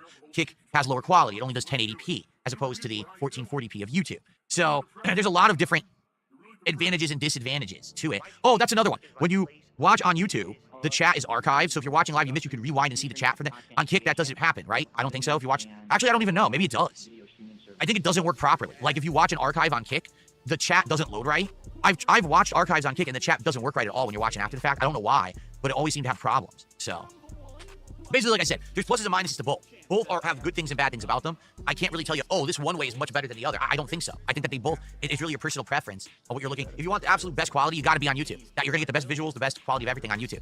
But if you're looking for more of the interactive experience, like the chat and stuff, probably Kick's better. Burger. Either one is 5 in a row. That's concerning. fine. If you support me on either platform, it helps. Either way, like you're watching on YouTube, well, ads run and I get paid for there. I'm in the partner program on Kick. Viewership helps me there. If you support really super chats, subs, memberships on either platform, it all helps. So there you go. Okay. No, see, I don't know anything about that. Mariah Scary says, watching at 1440p on YouTube, it actually lags a bit, meaning you're behind. I guess because it has some processing time. Yeah, I wouldn't know. I don't really watch live streams on YouTube, so I wouldn't know anything about that. Please tip me. Okay. All right, guys, let's get our first support, and then we'll get to our first topic of The Last of Us Season 2, which is all the buzz right now. What's going on with it? Holy what a shocking shit. twist that what's happening to the show is actually happening. No way would I have ever been able to predict this one, right? Right. There you go. Big Papa Phil finally gave something so if the show can continue. Holy shit, Phil. All right, Big Papa Phil has supported with the first membership of the day. Did it pop up? Oh, it didn't pop. I cannot believe. I was actually fucking. I wasn't being serious. Phil was actually holding his own fucking podcast hostage until somebody gave fucking money. Holy crap, man. Jesus Christ, the desperation levels, guys. Can I get something before we begin? Can we get some fuck off? Utterly pathetic. It turned into LDG, kinda fucking did. So I'm not turning my fucking stream on until I get fucking. Imagine like fucking like I don't do bingo until I get a scene. Fuck off. You tell me to get the fuck out here and get on with the fucking show. I'm holding bingo hostage until we get at least $100 million. Fuck off. Because it wasn't given out yet. YouTube has to assign it. Then it pops up. That's right. Thank you, Big Papa Phil, for the first membership of the day. That's the first contribution of the day. Big Papa Phil just get to the second membership. That's 2 for today. There's our first one. No, he didn't. Congrats, He only gave Mark. 1. Thank you, Big Papa Phil. All right, we got 2 memberships thanks to Big Papa Phil. Who's going to be our first super chatter of the day? Who's going to be our first sub over on Kick? And who's going to be the first tip via PayPal? Let's get some other stuff going. And then we'll advance here. Good stuff. We got a bunch of highlighted messages on Kick. Well, thanks for that. By the way, guys, I have been trying to pay attention to Kick and see if they're ever going to add anything new to the whole channel point system. And so far, they haven't. Like, I've been keeping my eye on it. All they have are highlighted messages. It's like, what the heck, man? Are they ever going to do anything different? I don't think anyone, I'll be honest, I really don't think anyone cares about the highlighted messages. Like, I'm glad that you guys are enjoying using them, but I really wish that they would have a special emote, a special badge. You know, they don't do it yet. Who fucking cares? Twitch does it, so I hope that they... Oh, really? Rick Grimes Dime says they have announced they're going to add predictions. So is that wagering of the points? Because people loved the wagering of points on Twitch. That was so fun when I would play Call of Duty. Wager if Phil will get 20 kills this game or not. And I would really try, and if I did, great. And if not, people would win or lose points. That's going to be great then. I'm really excited for that because we were doing great interactive content in 2021, and then Twitch not only kicked me out of the partner program, but then started falsely shutting down my streams for stuff I wasn't doing, and I said, goodbye, Twitch, and I left and never went back. So it sure would be great if Kick could get that back. That'd be fun. Hateful slurs. Oh, I'm well aware that there's gambling on Kick, Lighthorse. I'm well aware of it. For the record, no, I've not been offered any, what is it, the stakes partnership or whatever it is. I don't know how it works. So I'm not going to seek it out because I don't know what it is. but no one ever contacted me about it. I mean, they got me right into the partner program, and sometimes they put me on the front page, so they must like me, but I don't really know anything about this stakes sponsorship. Plus, I'm probably not interested in gambling. But because you guys were telling me, it was like, oh, it's too good to be true. You're going to get... Wait. Plus, I'm probably not interested in gambling. What do you mean probably not interested?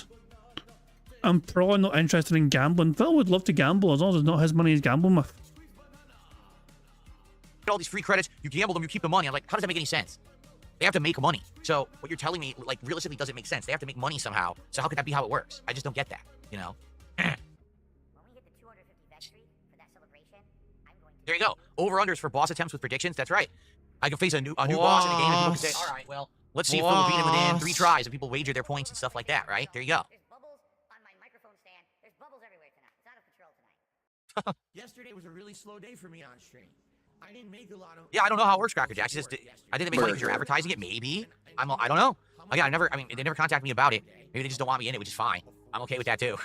But, okay. When is Elden Ring? Elden Ring Night Reign is the 30th of May, I believe is the release date. Yeah. Who fucking cares?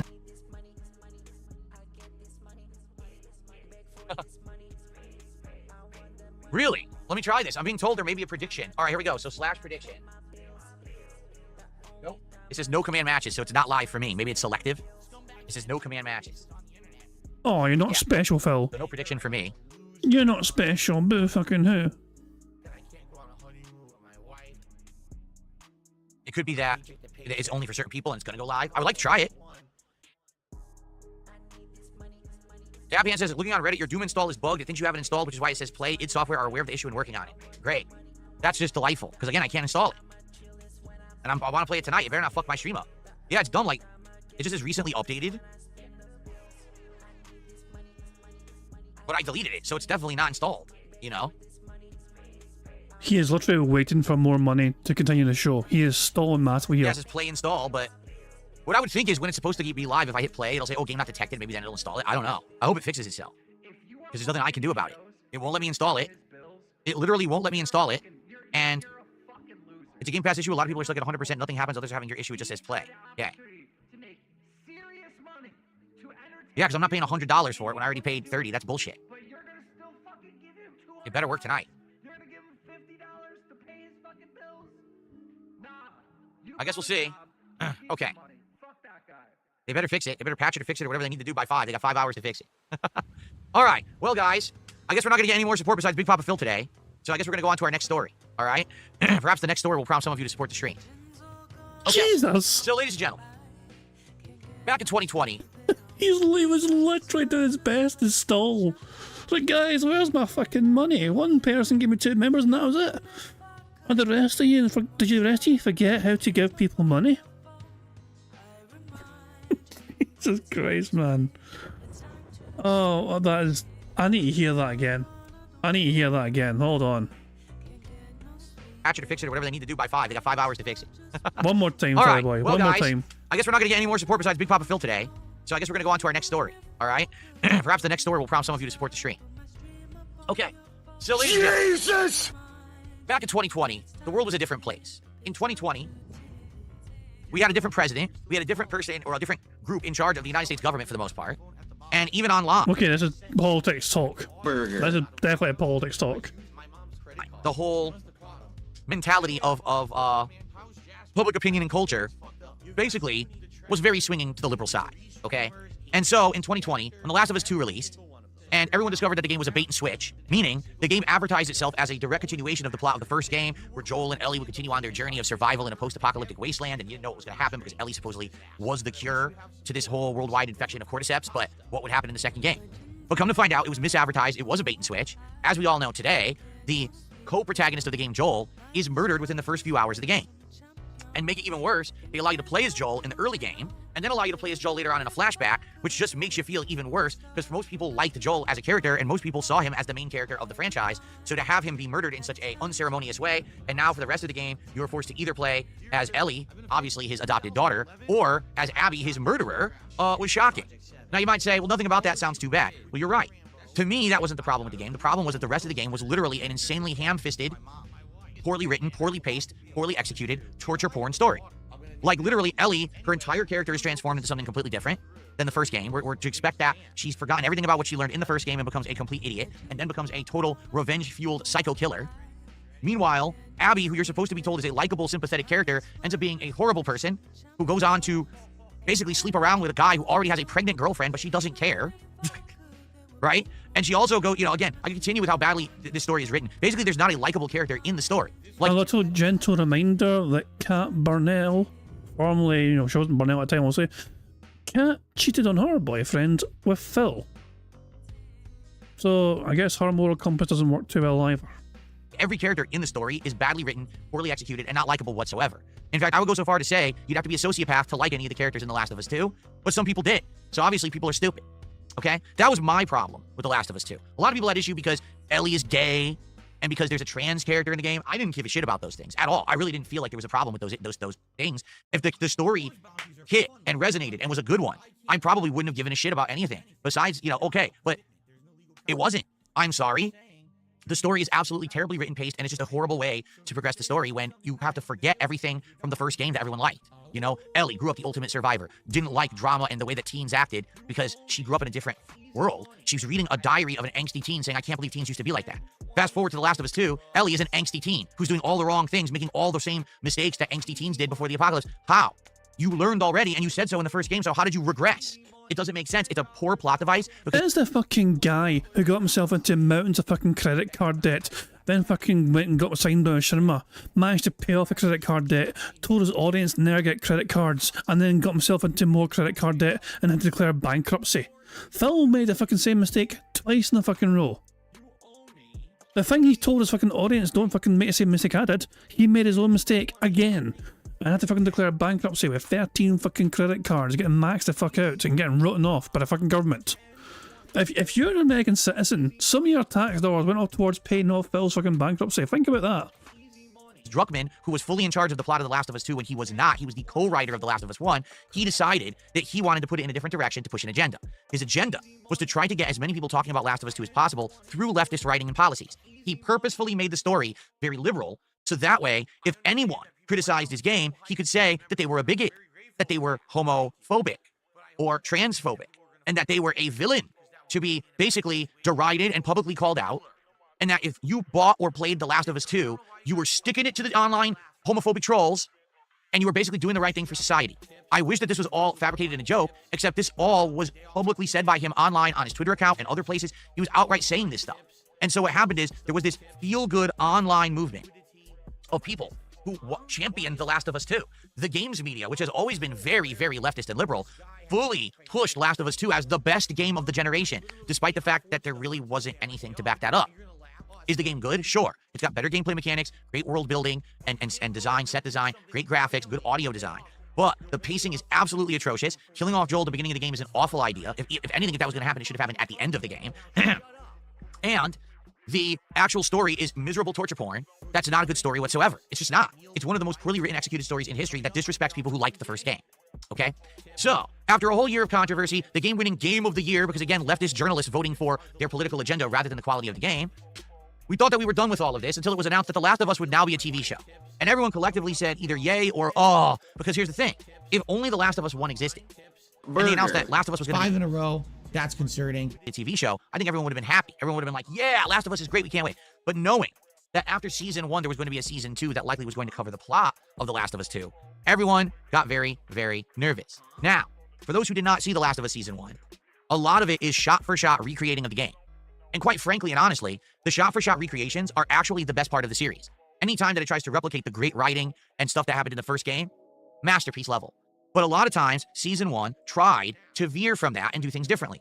For example, there's an entire episode featuring the backstory of a supporting character that was part of one chapter of the game, of The Last of Us 1, but then this entire episode is about his backstory of falling in love with another man and having a homosexual romantic relationship, and it really has nothing to do with the plot of it at all. It's a huge departure from the plot of the show, and when the episode's over, you're like, well, that was a good story, but what does that have to do with anything? And then come to find out, absolutely nothing. It literally has nothing to do with anything. They just crammed it in there to have this agenda that, oh, you should watch more stories with homosexuals in it because they're normal people. Fine. But what does that have to do with The Last of Us? Nothing. Okay? In fact, they had another whole episode. So, well, tread carefully here, okay? Like, I can kind of get, I mean, Phil's trying to fucking say you shouldn't fucking include Like, you shouldn't fucking include, you know, it's like encoding things for the sake of encoding them. That's what he's trying to say here, but he's coming across in a very hateful manner, you know. I'm all for, so people, like, I'll say, if, like, representation, obviously, is a thing that's kind of more important these days in media, you know. People want to be able to kind of, you know, people want to be able to find themselves to be relatable to certain characters, whatever, in shows, whether it's the colour of your skin or a choice of lifestyle you have or whatever. That's just the current nature of things, you know. So, and but obviously you got to fucking do it carefully though, of course, you know. You've got to fucking make sure you fucking do it in the right sort of way, and it's not just fucking throwing something in there for the sake of throwing it in there, you know. Phil, though, in the way he's going about it is coming across where it's like he's angry the show included a random homosexual relationship. If the guy, I mean, would Phil be this upset if it had the backstory for a guy in a relationship with another woman instead of another man? Do you think Phil would be making a big fuss about it otherwise? I don't think so. So Phil's issue, so his issue should be the fact that they kind of wasted an episode in the backstory of a character that wasn't very important in the game or whatever, or the show, the series, whatever. Instead, his issue seems to be, oh, they crammed in random homosexual relationship. You know? It's like, Phil, I can guarantee though, Phil wouldn't have an issue with this whatsoever ever. If it was like, oh, the guy fell in love with a woman and then something happened. I should say. That was based on the prequel DLC of The Last of Us. Now, this is the backstory of Ellie, where she had a romantic teen relationship with a young girl when she was also young and underage. So it's basically like a girl crush, right? So this is the story of how her and her friend basically got into trouble because her friend eventually gets bitten and becomes infected, and it's like this really tragic backstory of Ellie. And that's fine if it's told as like a DLC add-on, but again, it's not integral to the core story of The Last of Us 1. It's fine, but it should have been something as like an aside or a special story. It didn't have to be a whole episode of the first season. So you could definitely see the changes that they were making. Now, all of a sudden, Joel's wife and daughter were black, when in the original show they were white. Well, what's the point of that? None. It serves no purpose. There was no reason to make that change, but they decided to do it for the show. Was it important to you that they made that change? Like, did it detract from your experience that they, like, was it important to you playing the game that they were white originally? Like, I don't understand, Phil. This is a strange, like, I guess this is a strange complaint from Phil here. He's acting like a fucking experience for him got ruined because characters... Didn't his wife die immediately? Like, when you're playing the game, doesn't his family die in the fucking opening cutscene? So I was like, you don't get to experience the characters much at all, really, do you? You don't get to play as them, really. They say, oh, I'm a family, and I know fucking did, oh no. But... Oh my god. See, I've never played Last of Us, and I haven't watched the TV show either, you know what I mean? But Phil's complaints here seem to be that it's ruining his immersion from the game or whatever, from him playing the game. Yeah, it's like a Fort Worth says his daughter dies in like the first 10 minutes of the game. Exactly. It's bizarre. So, I'll let it rewind it. I just want to hear Phil's complaint again here. That they were making. Now, all of a sudden, Joel's wife and daughter were black, when in the original show they were white. Well, what's the point of that? No. What's the point of that? I mean, their characters are going to fucking die anyway very quickly. Does it really matter, Phil, to you? I guess it fucking does.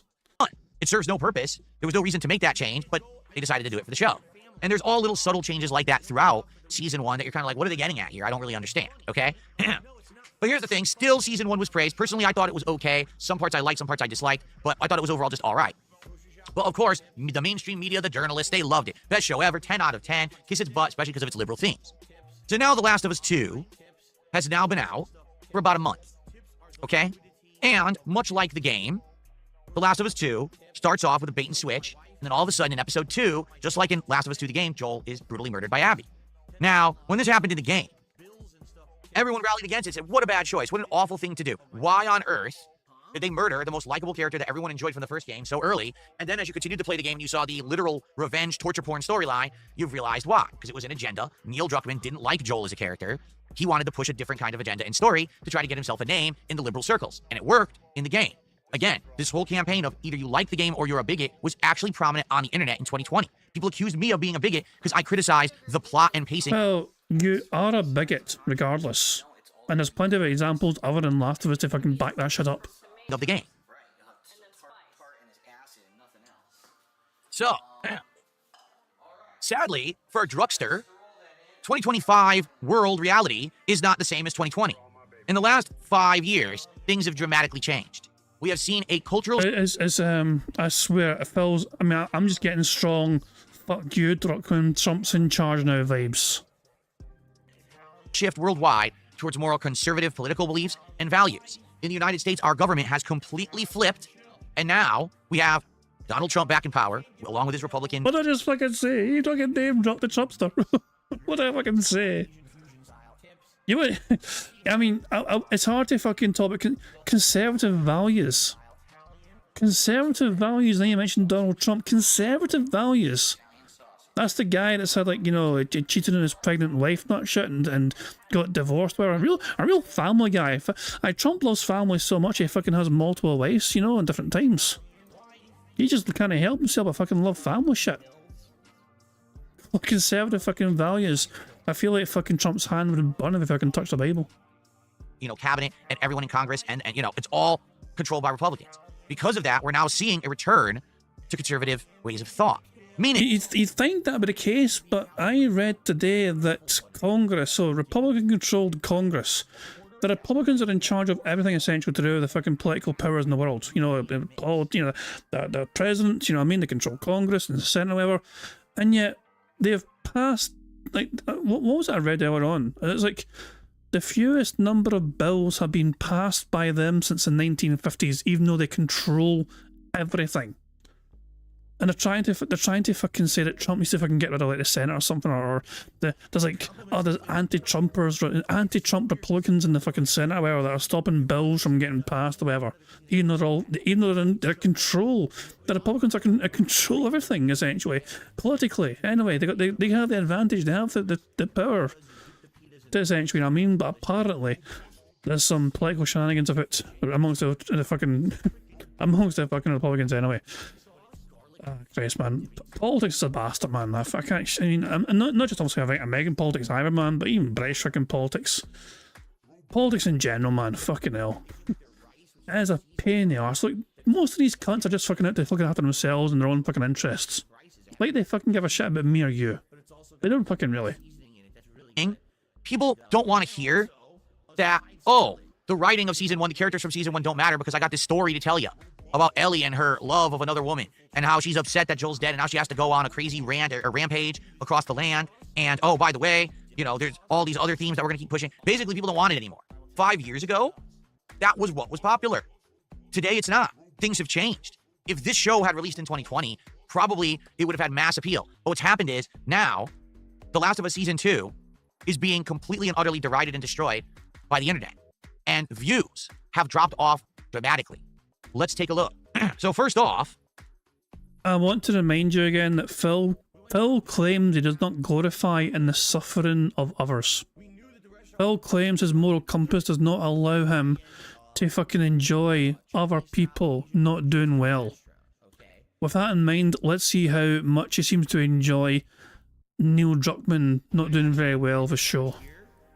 Naughty Dog is attempting to obviously advertise Last of Us Season 2 heavily every single week when a new episode comes out. Here's their post from 19 hours ago. Episode 5 of Season 2 is in 1 hour. We can't wait to watch Ellie and Dina's Seattle journey continue from last week.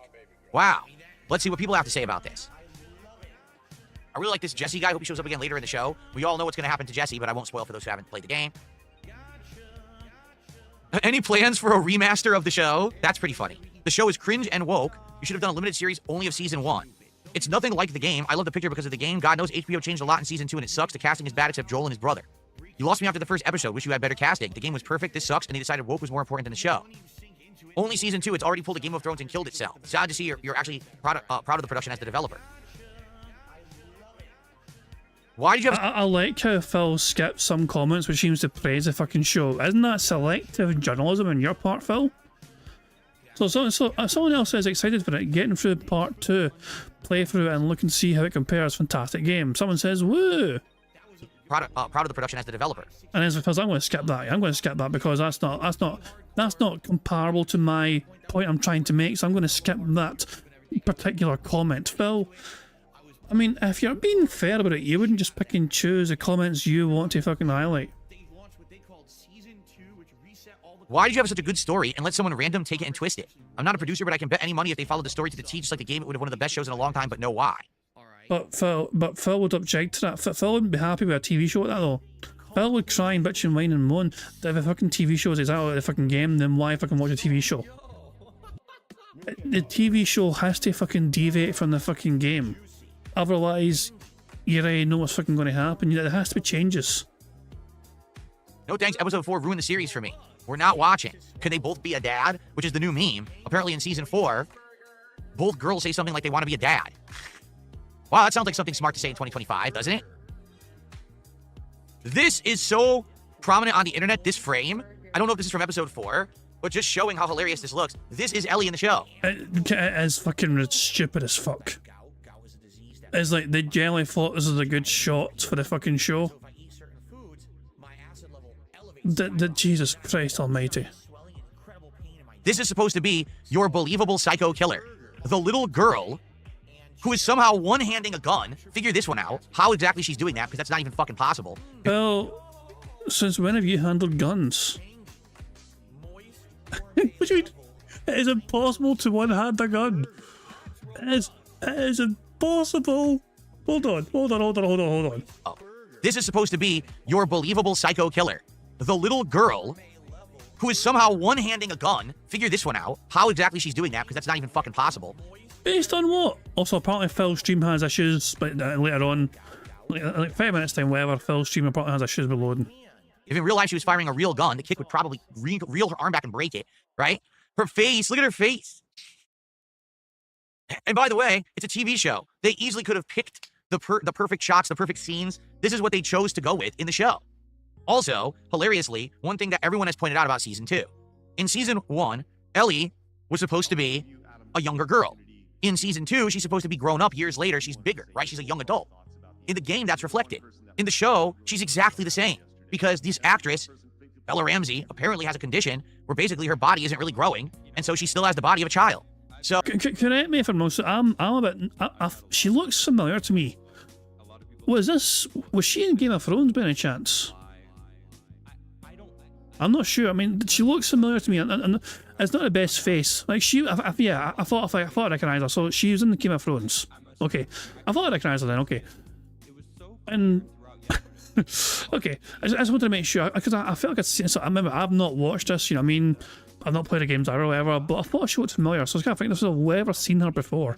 And I kind of thought to myself, isn't she like a young girl in Game of Thrones, like towards the end of the series?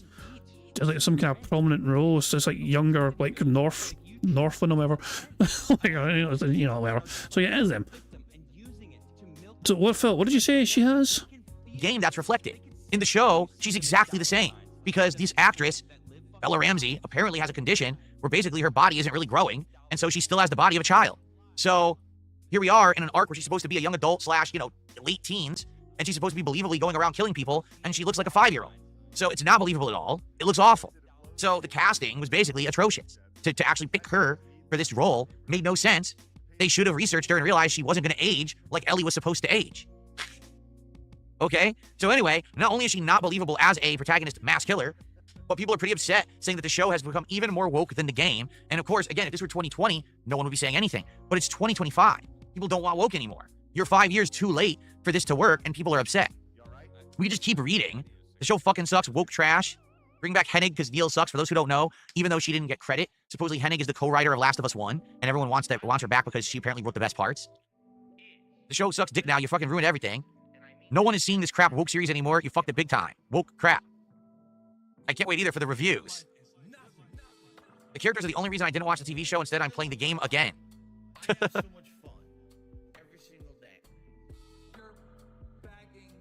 So anyway, oh look, sell out to HBO. This is the result you get. The show is mid. I enjoyed both games. Ellie always appears helpless when in the second game she can hold her ground. This feels more like a love drama story than a story driven by anger and revenge. So, if you can believe it, it got even worse. So the original plot is torture porn. Now it's a love story? Like what? So anyway, if you can believe the dichotomy, here's The Last of Us 2 on Rotten Tomatoes. Season 2, that is, okay? First thing they show is Joel, who's not even in season 2 for more than an episode. So why they actually have him here is absolutely fucking hilarious. Okay? And as you scroll down, you're going to see critics, again, liberal leftist critics, gave the series season 2 a 95%. However, people who are actively watching the show in season 2 and giving their own reviews have review bombed the show and said it is 41%. Just look at the dichotomy here. Here's an official critic, right? Often middle seasons can feel like a way station, an impatient stopover until the meat of the work in the final act, but The Last of Us gives the audience with many sublime moments that make it more than worthwhile in the meantime.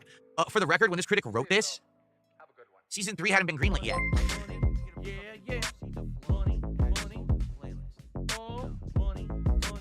Oh, God. Not you, Derek.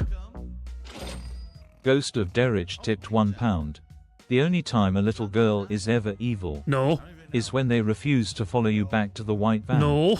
Only a person without a soul wouldn't accept ice cream. Jesus! FBI, open up! Get the fuck out of here! Derek. Why? It wasn't safe. The words little girl are mentioned and it fucking comes Derek fucking sound like some sort of fucking ridiculous Canadian beast of burden. Thank you, Derek, for the tip, you creepy bastard. Hopefully the fucking FBI get you finally. For the record, when this critic wrote this, season 3 hadn't been greenlit yet. The show's producers seem to delight in presenting situations which look like one thing, only to shift the dynamic as circumstances change and new facts emerge, like turning a crystal in a shaft of light. The series continues to strike an incredible balance between action, psychological complexity, and human emotion. It honors the legacy of the video games while adding even greater nuance to the medium of television. Now let's read audience reviews. So bad. Changes are all for the worst. It's nowhere near as brutal as the game. Disappointing. Hello, we have Argentinian member bombs on Phil's stream. Autonomy has gifted Phil 20 members. I can guarantee those are fake Argentinian ones, which is a waste of fucking money. Even if it is Argentinian fucking currency, it's still a waste of fucking money. Not only that, it fucking gives Phil a reason and an excuse to fucking beg because he turns into, oh guys, I'm not getting money for those memberships, feel sorry for me, and it encourages the fucking dent heads that actually fucking do want to support him to support him. So it's just, Argentinian metal, it was funny for a while obviously, but nah. All this shit does really, it just encourages actual dent heads to fucking contribute to him because it makes Phil a victim because, oh, poor Phil thought he was getting money but he didn't, and now he's sad. Agenda disfraza de Siri Basada. Hold on a second. Hold on a second, guys. Here we go. Go. 1 second, we got a troll. Taking care of it quick.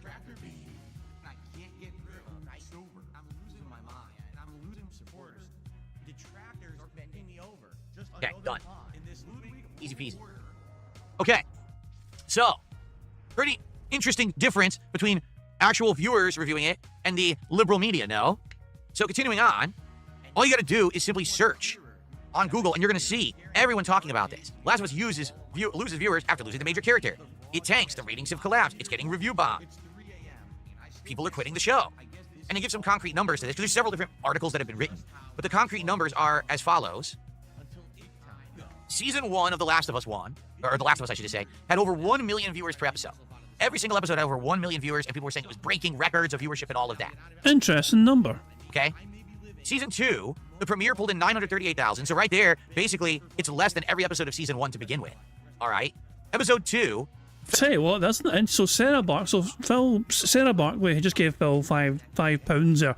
Is Phil going to fucking do his calculator to try and figure out what £5 is in dollars? No, he's going to count it as $5. But yeah, Sarah Barkley is a prominent Phil supporter, but not a dent, however. I mean, they're a dent, they're not a LARP, or they're not a, you know... But they're saying to Phil, like, X comments are not reflective of a sane society. Just look at your own X replies. No one takes that cesspit seriously anymore. Now, is Phil going to... How is he going to spin this so it's justifiable for him to laugh at X comments while defending the ones that attack him? Or, you know, he's going to try and spin this in some sort of fucking way where it's fine for him to take seriously the fucking comments on X that are fucking bashing the show, but not the ones that are fucking bashing him. Fell to only 643,000 viewers. The show has lost more than half of its viewership in Season 2. That's pretty bad. Normally, alright, when you have a show that's a hit, the second season will increase in viewership. Then it'll trail off. Because the thing is, when you have a show that's a new show, it has to find its footing. And once it finds its footing and then word of mouth spreads, typically season 2 will be bigger than season 1. That didn't happen for smart guys, though, did it, Phil? That's what happened with Game of Thrones. That's what happened with shows like Dexter. Anything, the first season is kind of slower, and then boom, season 2, higher production values, bigger budgets, and more viewership. With Last of Us 2, it's actually halved. Half as many. That's pretty bad, right? Episode 3 did gain back some viewers, but not a lot. Episode 4, they don't know yet. They don't actually have the numbers, I guess, or they're about to get them. And episode 5 just aired yesterday, I think, so no one knows yet either. But it ain't good. Essentially, if you're, you know, looking at it from a perspective of, you know, a show that's getting attention, when half the audience says your show sucks, they're getting it like 40-something% satisfaction rating on Rotten Tomatoes. And when you've lost half of the show's viewership in season 2, that's terrible. And in addition to that, HBO idiotically auto-approved season 3 right after episode 1 dropped. So they already have greenlit the budget and everything. They're already making season 3 despite the fact that season 2 is tanking miserably. There's no guarantee that season 3 is still going to fucking happen. How often do you fucking see shows all the fucking time that, oh, they're going to preparing to film season fucking whatever. Oh, they're in the process of filming it. It's almost finished. Like, there have been shows which are ready to fucking air, which get pulled at the last fucking second and never see the fucking light of day. The one thing that comes to mind, what was it? Was it Warner Brothers did it with fucking Batgirl or something? Brendan Fraser was like the fucking villain, I think, in this fucking TV show. It was going to be like Batgirl or whatever, and it never fucking made it to air. They were ready to get, you know, it was completed. Everything was filmed. Everything was edited, essentially. It was ready to go. And Warner Brothers was like, you know what? Nah. we're pulling the plug. We're done. And it's so bizarre, you know what I mean? It's weird that decisions like that happen. It's kind of like, you know, it's like, it's covered in kind of, it's like, for anyone that played GTA 5, a random fucking tangent, I know, but they kind of talk about a sort of thing happening in, like, the story modes. Like, oh yeah, Michael's at a film studio, and he makes a movie, you know, he wants to see this movie do well. And, like, they're saying, oh, you know what, we're going to fucking can the movie, because we can make money by fucking just pulling the movie and just saying no thanks. We get to fucking claim some bizarre fucking things, so we're all okay financially. So it's probably, it's usually something money related fucking issue. It's why these things fucking sometimes get greenlit and then get pulled. Although I'm sure the GTA example is not really comparable to the other examples. So they fucked up. They jumped the gun. They way too quickly approved a 3rd season with it before actually seeing what the real reaction would be to season 2. So, in regards to the show, it's not like those of us who... Phil's trying to imply that the original reaction was fake, just because he doesn't fucking like it. You know, it's a strange fucking thing to fucking say, Phil. Like, honestly, sometimes things fucking are popular at first and then they fucking drop in popularity. It was, like... that's just the way it fucking goes. The whole point of this segment is for Phil to glorify and Neil Druckmann not doing well with his project. Does Phil care about The Last of Us? Not fucking really. Does he fucking care about the characters or the fucking lore, the fucking game, and the story? Not fucking really. The only thing he fucking cares about is Neil Druckmann. And if Neil Druckmann's having a bad day, it means Phil Burnell's having a good day. Played Last of Us 2 didn't see the writing on the wall and warn everyone, right? Was I not saying when Last of Us, you know, season 1 came out, listen, this is good for now, but I guarantee you that when it's time for season 2, these things will happen. And not only that, but now we're out of the woke era. The woke era ended. We're now going back to the other direction in an extreme manner, by the way. It's not even like, oh, it's a little bit to that way. We're like extreme to the right now. So it's completely blowing up in their faces. And you want to know the funniest part about all of it? Neil Druckmann is silent. Neil Druckmann, who was so verbose and so, oh, you're a bigot if you don't like Last of Us 2 the game, is not saying anything about the decline of Last of Us 2 the show, despite the fact that he's mainly primarily responsible for it. I think he realizes people don't put up with your bullshit anymore. No one's going to be, you know, accepting to be called a bigot because they don't like your show. Your show is fucking terrible, and your game was too. Your game had great moments that were good, and good things to it, good aspects, but they were fully overshadowed by your assholery and your liberal bullshit.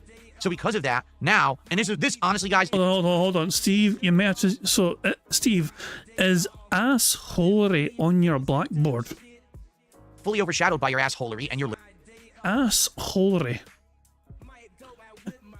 That might be one for the blackboard. Assholery. What? One more time. Had great moments that were good, and good things to it, good aspects, but they were fully overshadowed by your assholery and your liberal bullshit. So because of that, now, and this honestly, guys, is actually why I'm fucking fed up. You wanna know why I'm really fed up by Neil Druckmann? Here we The go. Last of Us Part 2, the game, had some of the best accessibility features of any video game ever made. You fucking pretend to fucking be a proud ally for the fucking accessibility features fucking crowd just because a super blind man fucking was one of your fucking dents. The game had a revolutionary sonar system. And the sonar system allowed blind people to play the game fully. And this level of accessibility, since then, has never been copied, emulated, or reached. It seems like most major game developers kind of gave up, and they all have these standard checkboxes for basic accessibility. And then that's it. And I don't... I mean, to be fair, I mean, this is going to sound so dark. To be fair, it's kind of hard for Super Blind Man, who was fucking actually responsible for that accessibility feature, and, well, you know, partially responsible, you know. Super Blind Man was one of the people involved in making the accessibility features, you know, prominent in that game. And it's kind of hard to push further accessibility features like that in games when Super Blind Man is no longer alive to fucking implement those fucking things. I mean, it sounds dark for me if I can say it, but the guy died. And if there's no one else to push those accessibility features in games, if there's no demand for it, you know, and obviously there are plenty of fucking gamers out there who are fucking, you know, handicapped, who fucking do require these fucking features, you know, but obviously it's up to them to reach out to these game developers and say, look, I need this, I need that, you know what I mean, and it's like, it's hard for game developers to do something like this if they're not being told these things as well. You know what I'm saying? But here is Phil using one of his former fans. I say former because they're fucking dead. He's using... Okay, I know, this is rubbing me the wrong fucking way right now. Let me rewind it and get a full context, but I've got a bad feeling that Phil's about to try and fucking use Super Blind Man just to fucking try and get a point over Neil Druckmann. Most major game developers kind of gave up, and they all have these standard checkboxes for basic accessibility, and then that's it. And I don't understand why no one talks about this, because he force-fed the whole liberal agenda bullshit down everyone's throat, because he said if you don't like Last of Us 2, you're a bigot. It seems like accessibility has become an afterthought. I thought with Last of Us 2 being, oh, it's game of the year and all that, now every AAA game developer would be like, we need to have what Last of Us 2 has. We need to have that accessibility suite for all these different people who have different disabilities. So now everyone can play video games at the same level and everyone can enjoy them for what they're meant to be, works of art. Instead, it seems like because of what happened with Last of Us 2, most AAA developers are like, no thanks. We don't even want to touch that beehive, that hornet's nest. Instead, we'll just do the basic and just move on. We don't give a shit. And that is insanely sad. That is a disservice to people who need those accessibility features and don't get them now. Because he had to make it all about his own personal agendas and horseshit, him getting over as some kind of a leftist pariah. Right? I'm going to push this liberal agenda to the masses. Everyone in gaming will love liberal. Well, guess what? No one does now. Every single game that has it is flopping and failing. Literally, in a row. They're all failing miserably. You got Dragon Age Veilguard with its fucking pulling a bar of bullshit. You've got Assassin's Creed Shadows with a black samurai protagonist. We can keep going. But the more that you push the liberal agenda, the more you're failing in 2025. So now, sadly, it seems like accessibility has been associated with woke. And I don't think that's fair at all. I think the people who need this accessibility don't give a shit.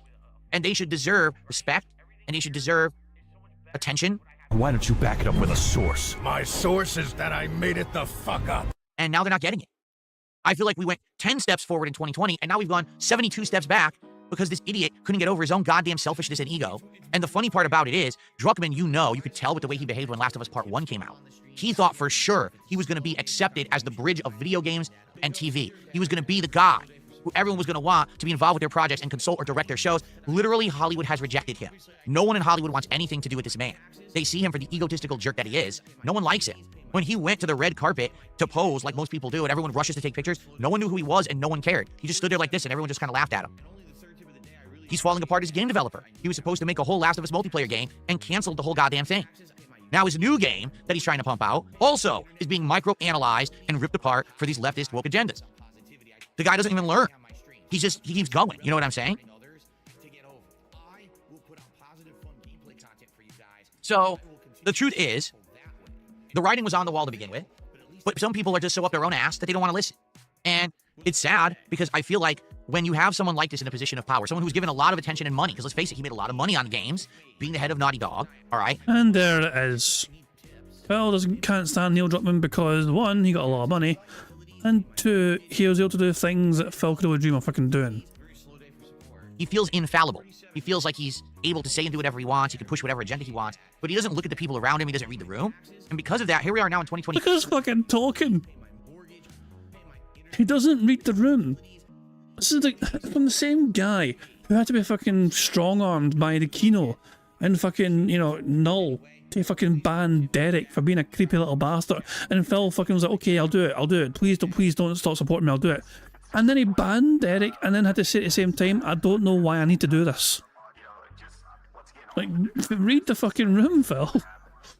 5. Naughty Dog is a shell of its former self. Things that once were successful are failing. And we've now taken a massive step back in games accessibility. And there's only one guy to look at and point the finger at and blame. The Druckster.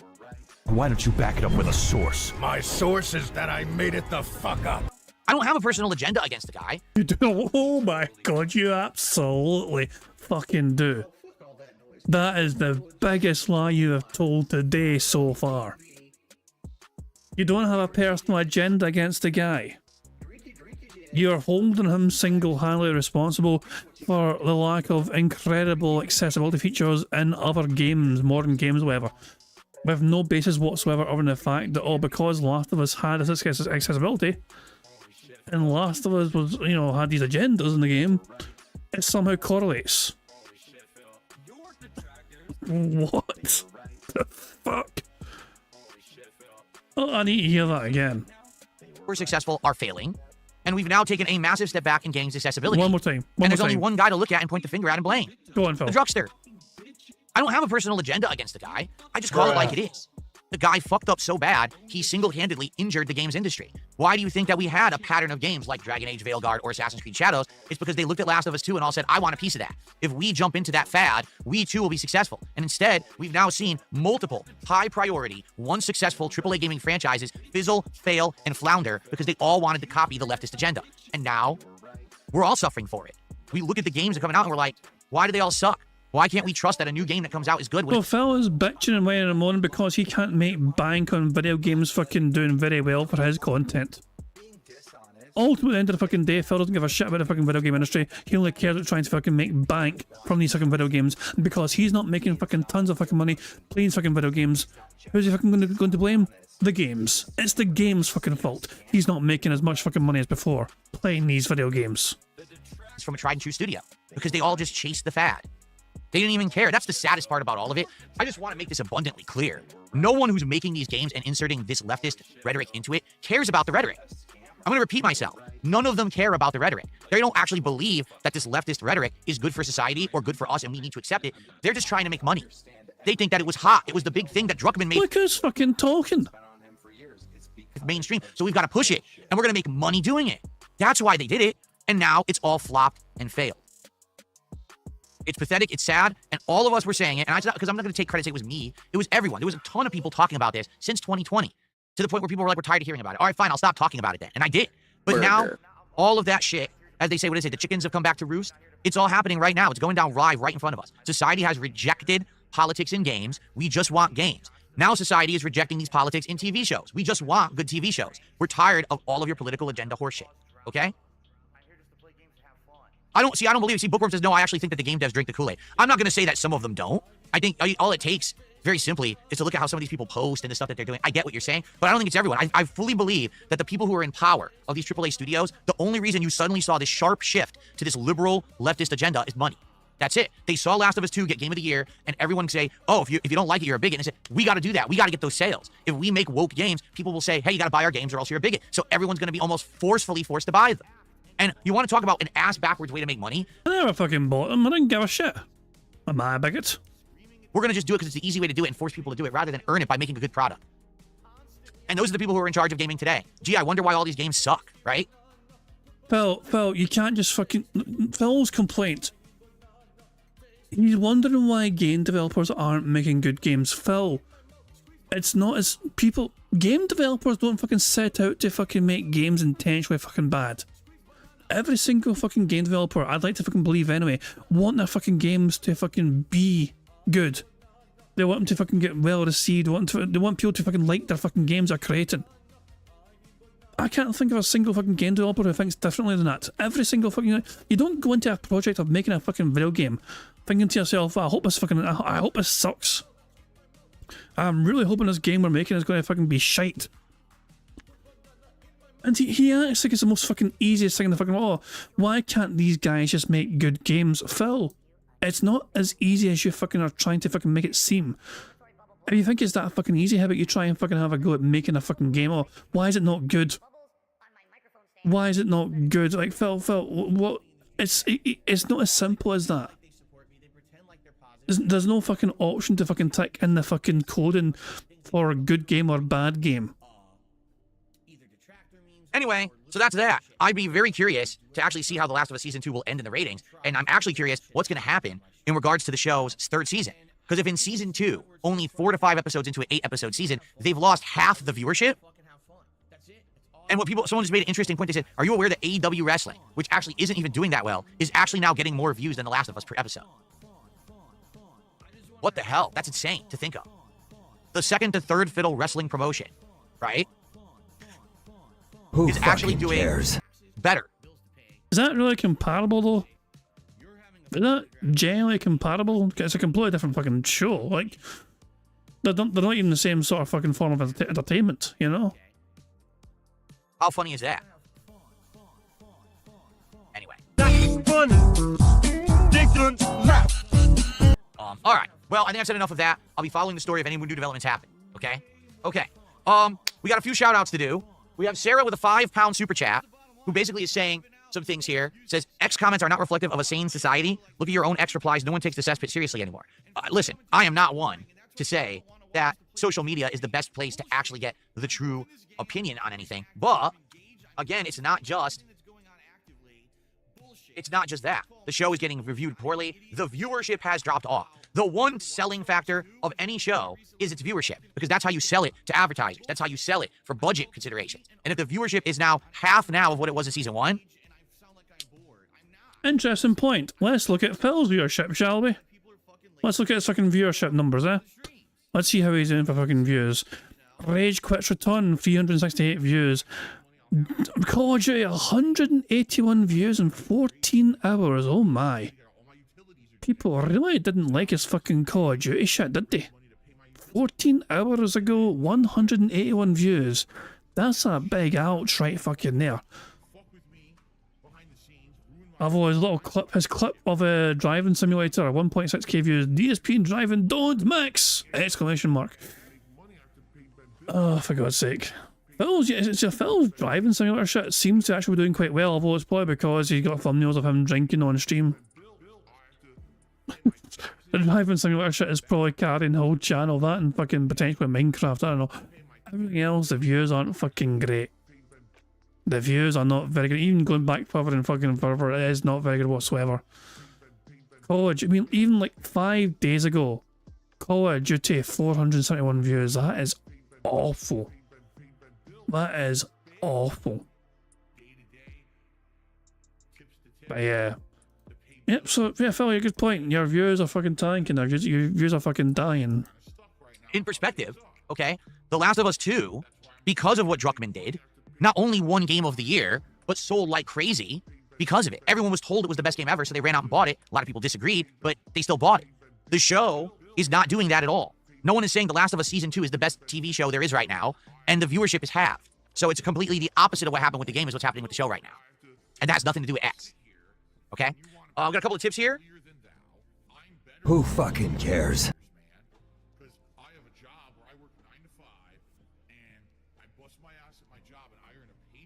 So, someone sent me $2 says, yeah, the Dark Ages store page is straight up broken. People are reporting they have to call Microsoft to fix the issue. It's been a huge problem. I had to refund the game and rebuy it on Gameplay, the special edition. I guess he meant to say Game Pass. Yeah, it seems like there's going to be a problem. Mine, like I said, it didn't download. It said it had downloaded, but it actually hadn't. So I said, oh, I'll delete it. So I deleted it. And now it just says play install, but it says the game is already installed when it's not. And then it just says, hey, you can't play it anyway. It's not time to unlock it. So it shows that I have the rights to the version of the game that I'm supposed to play today, but it won't let me install it. So I'm wondering what's going to happen at 5 p.m. Who Will it let me fucking install it or cares? not? And what do I do? Right? I don't know. It doesn't look like there's a way. I mean, I have to. How do I fix it?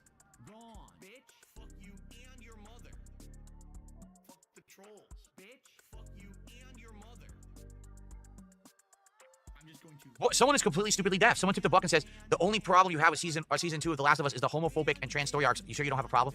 I literally just said those are the things I don't have a problem with. I don't care that Ellie is gay. I don't care that there's a trans character at all. What I care about is that Ellie completely changed from the character she was in season 1 to season 2. She's a completely different, you know, style of personality and behavior. It doesn't fit the character from season 1, which means they hit a reboot button to push said agendas. Do you get it? And I don't like the pacing. It's in medias res, meaning the story starts in the middle, then goes back, then goes forward. It's too confusing. I don't like that there's two protagonists and you start with one, then you jump to the other, then you jump to the other. That's too confusing. Everything about it is wrong. From any kind of a writing perspective, it's wrong. By Phil's logic, Pulp Fiction is a piece of shit.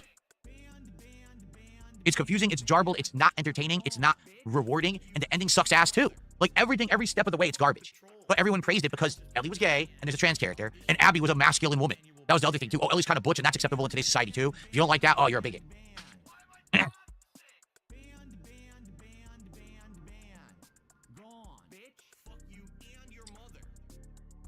Okay.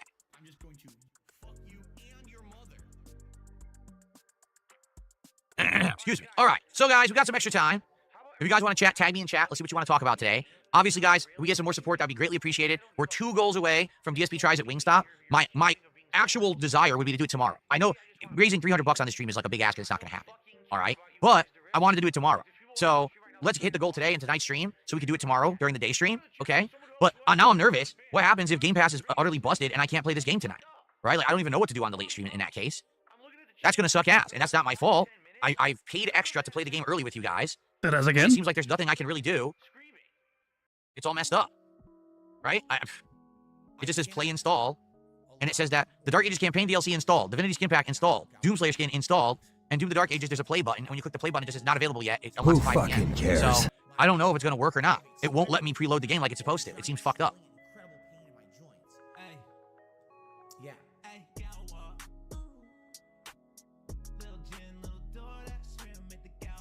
What's up, Game Boy? How are you today? Good to see you. I miss Jade. Yes, Grand Theft Auto 4 is one of my favorite GTAs of all time. And I'm actually considering, I haven't really talked about this recently, I was considering perhaps over the summer or early fall, if we have some downtime, maybe I'll do a playthrough of GTA 4 on my PC with mods. I don't know why I'm just not, like, GTA 4, like, I don't know why I just don't feel so warmly towards it. Like, it was an impressive story, but at the same time, it's such a dark game. It's like I don't know, it's a weird one. I don't know, I prefer GTA 5 over GTA 4, personally. But maybe it's just because of the world, the environment, whatever. It just feels like you can do a lot more in the game. GTA 4, driving about in GTA 4 is such an awkward experience, you know? The vehicles are so fucking heavy, you know what I mean? It's such a weird fucking way to play and whatever, but it's I don't know. It depends how you look at the game, though. Are you looking at it from a gameplay perspective, either a story perspective, whatever? I don't know. What I will say is that GTA 4 was fantastic for... It was a fantastic single-player experience. Obviously, GTA 4 had online play as well, but it was kind of limited. But the DLC in GTA 4 was insane. You know, Ballad of Gay Tony and the Lost and Damned, incredible fucking DLC content for GTA 4. But yeah, things like the cell phone, yeah, exactly, the fucking cell phone going off all the goddamn time. Like, hey, it's your cousin Roman, that's a fucking bull. Fuck off, Roman, you fucking dick. I don't want to fucking go bowling for the last goddamn time. It was all so fucking annoying. But yeah, I mean, that's what I'm saying. GTA 5 though, they had potential. The potential was there to fucking expand it. They were planning. The original plan for GTA 5 was single player DLC, and then online took off in popularity, and so that got fucking canned. And they even fucking turned some of that single player DLC into online content. It's so fucking weird. But yeah, Phil wants to go back to GTA 4, I guess. That's gonna be an interesting experience, I guess. That's what I was considering doing. I thought that would be a great time to do it since GTA 6 is next year. Maybe I could do GTA 4 with mods, since I just already did GTA 5 a year or two ago, right? Could be a good time to do something cool. The Socketpush says, mine said the same. I emailed support. They said it will install when it unlocks. So you're going to be forced to download it at 5 p.m. All right. I'll have to try to come in here earlier than to do it.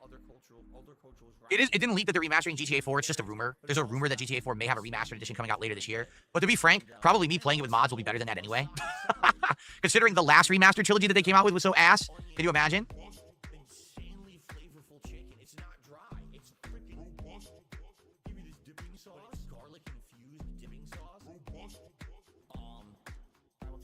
Dead air. So much dead air. All right, what do you guys want to talk about? We have some extra time.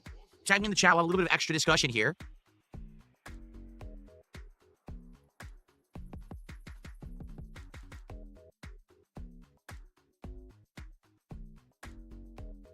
Don't total shit once now. We went and got dinner. Now, this was a double-edged sword. What caused my playthroughs to change from a fast pace to a slow pacing? Criticism. Back in the day, my playthroughs used to be buy a game on launch. Siege mode, fantastic. Hold on. Oh, I'll rewind it, don't worry. Burger. 5 in a row. That's concerning. Fantastic stuff, but yeah, I will rewind this, but here we go. Trip down fucking memory lane. What changed Phil's fucking shit from going too fast to slow? Playthroughs to change from a fast pace to a slow pacing. Criticism. Back in the day, my playthroughs used to be buy a game on launch day, rush it home, unbox it, immediately start playing it, rush through as fast as I possibly can, skipping side content, skipping anything optional, and just getting through the main story so that I could go ahead, through Uplandly Possible, I get those day one views and... Okay, that was odd. That was very odd. Well, Phil's stream blipped it, I guess. And I assume that same shit will happen. Yeah, all of a sudden there's a random Jasper on top of Phil's head. And just getting through the main story so that I could go ahead, through Uplandly Possible, I get those day one... Oh, actually, I think this is actually in Raw Phil's end. Hold on, so look at the clock.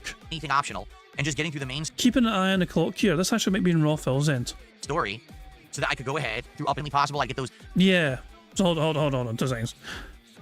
let's fast forward then. Alright, you guys know how much I love prequels, right?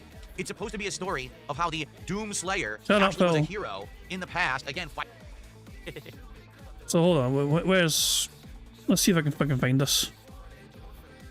Where's this part of the fucking show here? I think it's running about here, actually. How far am I behind live DSP? Hold on.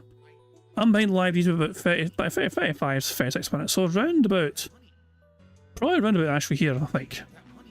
Downtime, maybe I'll do a playthrough of GTA 4 on my PC with mods. That's what I was considering doing. Okay. I thought that would be a great time to do it since GTA 6 is next year. Maybe I could do GTA 4 with mods, since I just already did GTA 5 a year or two ago, right? Could be a good time to do something cool. So hold on a second. Sockopus says, mine did the same. I emailed support. They said it will install when it unlocks. So we'll just fast forward a bit here and see what Phil's saying here. Master Trilogy that they came out with was so ass. Since Raw Phil fucked up, I want to make sure don't miss anything on the bingo card. Oh, man. Ooh. So bear with me here. Just bear with me here. Alright, what do you guys want to talk about? We have some extra time. Tag me in the chat. We'll have a little bit of extra discussion here.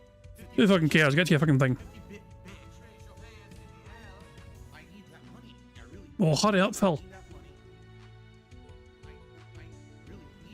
Move it, for fuck's sake. What caused my playthroughs to change from a fast pace to a slow pacing? Criticism. Back in the day, my playthroughs used to be buy a game on launch day, rush it home, unbox it, immediately start playing it, rush through as fast as I possibly can, skipping side content, skipping anything optional, and just getting through the main story so that I could go ahead and beat the game. That way I would get my playthrough up as fast as humanly possible. I get those day one views and or the quickest playthrough views on YouTube for beating the game faster than anyone else. I could easily go trade in the games back at GameStop to get a bunch of bonus money for it, because back then when you traded in games right away, you would get big bonus bucks. And then I would rush right to the next game.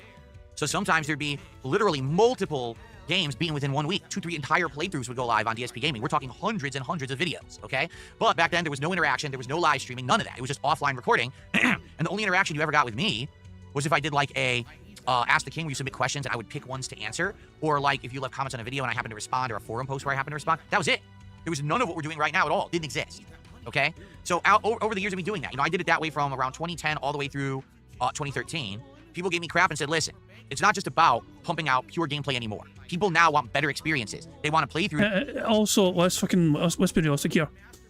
Phil was able to fucking do that back in the fucking day because he was getting fucking stupid money from Machinima to do exactly that. Phil then had to stop doing that because the money dried up. Phil had no choice but to go to live streaming because him getting fucking ad revenue money to fucking live off on was gone away. It fucking disappeared. So Phil had no choice but to embrace live streaming. His audience told him for years, please Phil, live stream, please Phil, and he kept telling him, no, I don't need to, I don't want to. And eventually, when did Phil start live streaming? When he had no choice but to fucking embrace live streaming for money. Be representative of the whole game, so they want to see the side content as well as the main game. They don't want to see everything rushed through and hurried through. They don't only want to see half of a combat system explored, half of this be done. They want to see it all right? Then also, when I became an interactive streamer, people wanted levels of interaction, people talking and discussing the games as I played, etc. Like, everything had to evolve, right? So I changed my mentality over the years. Instead of me rushing through every game and playing one game a ton within 2-3 days, beating it, moving on to another, instead, I would now balance games and juggle them together, or at the same time, and play multiple games during the week. Right, Jasper Kitty? He's purring. That's what we would do. Shut up, and bitch! what ended up happening was, now I went from beating a game within 2-3 days to within 2-3 weeks to a month. And some people appreciated that because they liked the slower pacing. They could now actually watch the streams live and say, oh, I'm not getting spoiled because you're not so far ahead of us in the games, right? And other people really appreciated the more completeness of the playthroughs and me being able to more accurately speak on games because I was actually experiencing the full game. But at the same time, then people started getting upset. Man, it takes you so long to beat a game. Why is it that all other streamers and creators beat a game within a week, but you take a month? So it was kind of like, now I'm getting criticized for the opposite. So it wasn't good one way, so I changed, and now it's not good the other way either. So then why do I care? Right? Like, to be frank, why do I care? If either way isn't good enough because you complain no matter what I do, then I don't care about your criticism. It's invalid. So now I just do it however I want. Sometimes there'll be a game I just want to rush through and I do. Sometimes there's a game that I want to take time and I'll take my time with it. Sometimes I just don't want to finish a game because I don't really like it, or you don't like it anymore and I stop playing it. And that's all valid. Because when you've been around as long as I have and you've seen everyone say everything's bad, then tough shit. I'll do it however I want and you'll like it. It's that simple, okay? Oh, I completely forgot. What I'm fucking. So I had to go to DSP Gaming there for a very quick second because Raw Phil went. We were weird here. We can go back to fucking Raw Phil now. We can get past that fucking segment here. So hold on. Why? You'll like it. It's that simple. Here we okay? go. So this is where we left off. Cool. Yeah, I'd rather have Raw Phil's fucking footage to see the fucking chat as well. Like, Phil is trying to fucking really rewrite history here. He's fucking pretending that he didn't fucking adopt live streaming because he fucking had no choice to, because money. He was able to fucking do the fucking old method because of money. It was financially viable for him to make as many videos as possible, pump out as many videos as possible, because he got fucking ridiculous money on a views-based contract for that shit. You know? Apparently we got 50, so thank you Camping Dutchman, we got 50 likes, you're welcome, I'm back off to WPIG, no worries. Thank you very much for popping by and liking the stream. That gives us another free space, of course. So we get 50 likes means we get one free space, it gives us another free space. It means we are 2 away from a full house, so hopefully we can get a full house, or 2 more to go to get a full house. So hopefully Phil can stay and do a couple of these things, and then we can get another victory here. Okay. Green Hearts is looking forward to more blueprints. I would get to play it myself, but I'm really looking forward to, or I'm really enjoying watching you uncover all the mysteries. There you go. So that's a perfect example. Previously, if I played a game like Blueprints, credits would have rolled, and I would have said that's the game, and then people would have been like, oh no, well there's post game, and I would have said, well too bad, I have to play other games, and I would have quit Blueprints and never played it again. But now we're actually trying to keep going. I really like the game. I want to continue with the content, and so we are. You're only playing the fucking game because you're still getting fucking money for the fucking game, you fucking hypocrite. Don't fucking pretend you're fucking still fucking playing a game for the sake of fucking trying to see what's fucking further ahead in the fucking game, whatever content there is. You only fucking play games for your fucking financial well-being. Don't pretend otherwise. There's absolutely nothing wrong, of course, with fucking playing games that make you fucking money, but to pretend that's not the case is disingenuous, and it's frankly fucking insulting to your audience to fucking pretend that's the fucking case. Big difference now. This little bitch pretending to fucking care about what a fucking game contains. See if I can wage quits for games faster than anyone I fucking know. Jasper, you've laid on my lap. How cute. Usually don't do that. He's laying right on across my lap. Shut up, bitch! That's very silly. I wonder if I can get a shot of this. Shut Olivia says, well, now you get spoiled in these story games, which sours the experience. You're right. But I mean, that's just a given, and that always happened. I'm not even kidding. Even back in the day, when I was playing a playthrough on YouTube, people would actually go to the video comments and spoil the game. I wasn't even live streaming. There was no chat. And they would go to the video comments and post up spoilers for the game that would ruin it for everyone. It's just par for the course. There's not much I can do about it. I almost always get spoiled on long narrative games, and there's no way around it, you know? Ugh. You silly boy. But I am, you know, you can't sit here. I'm gonna have to get up. You know that, right? Who fucking cares? Sadly, we don't know Jasper's birthday.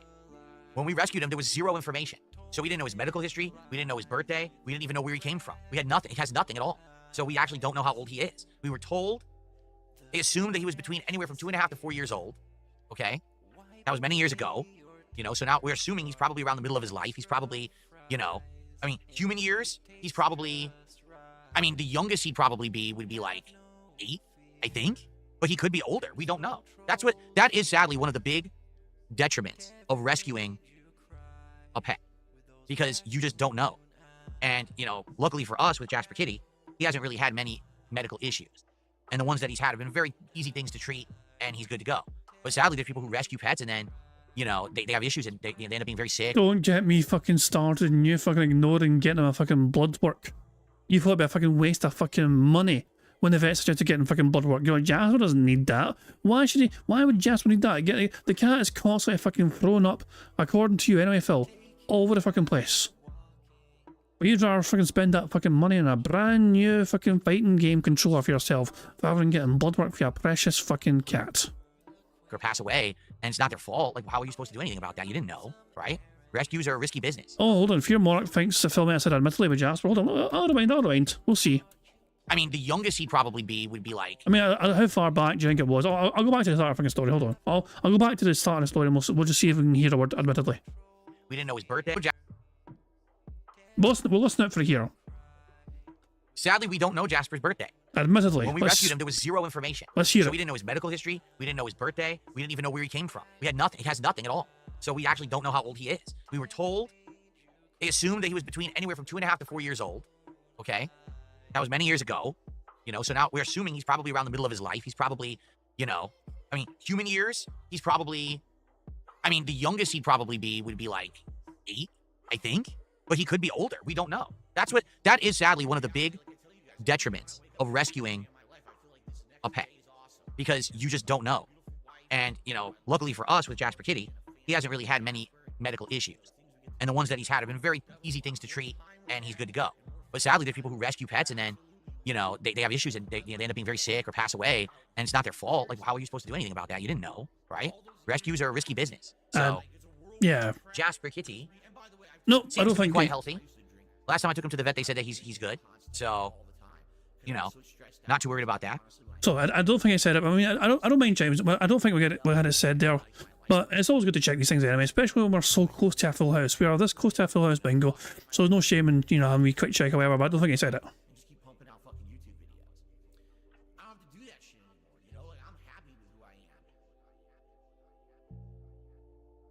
Why are you staring at me? He's staring at me. You nut. What's my idea for the next marathon? I'm not telling you yet. I 100% have a concrete, thought out plan for the next marathon. I think you guys are really going to like it, but I'm not telling you yet. As we get closer, I'll tell you. Who fucking cares?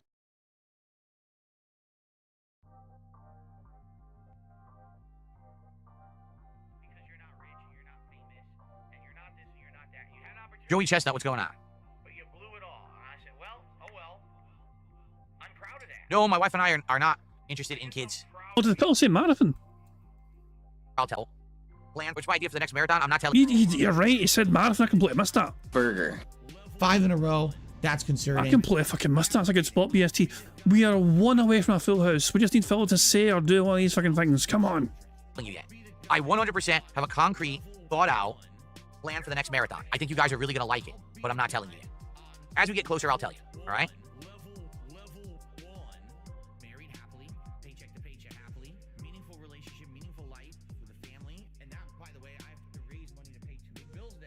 Joey Chestnut, what's going on?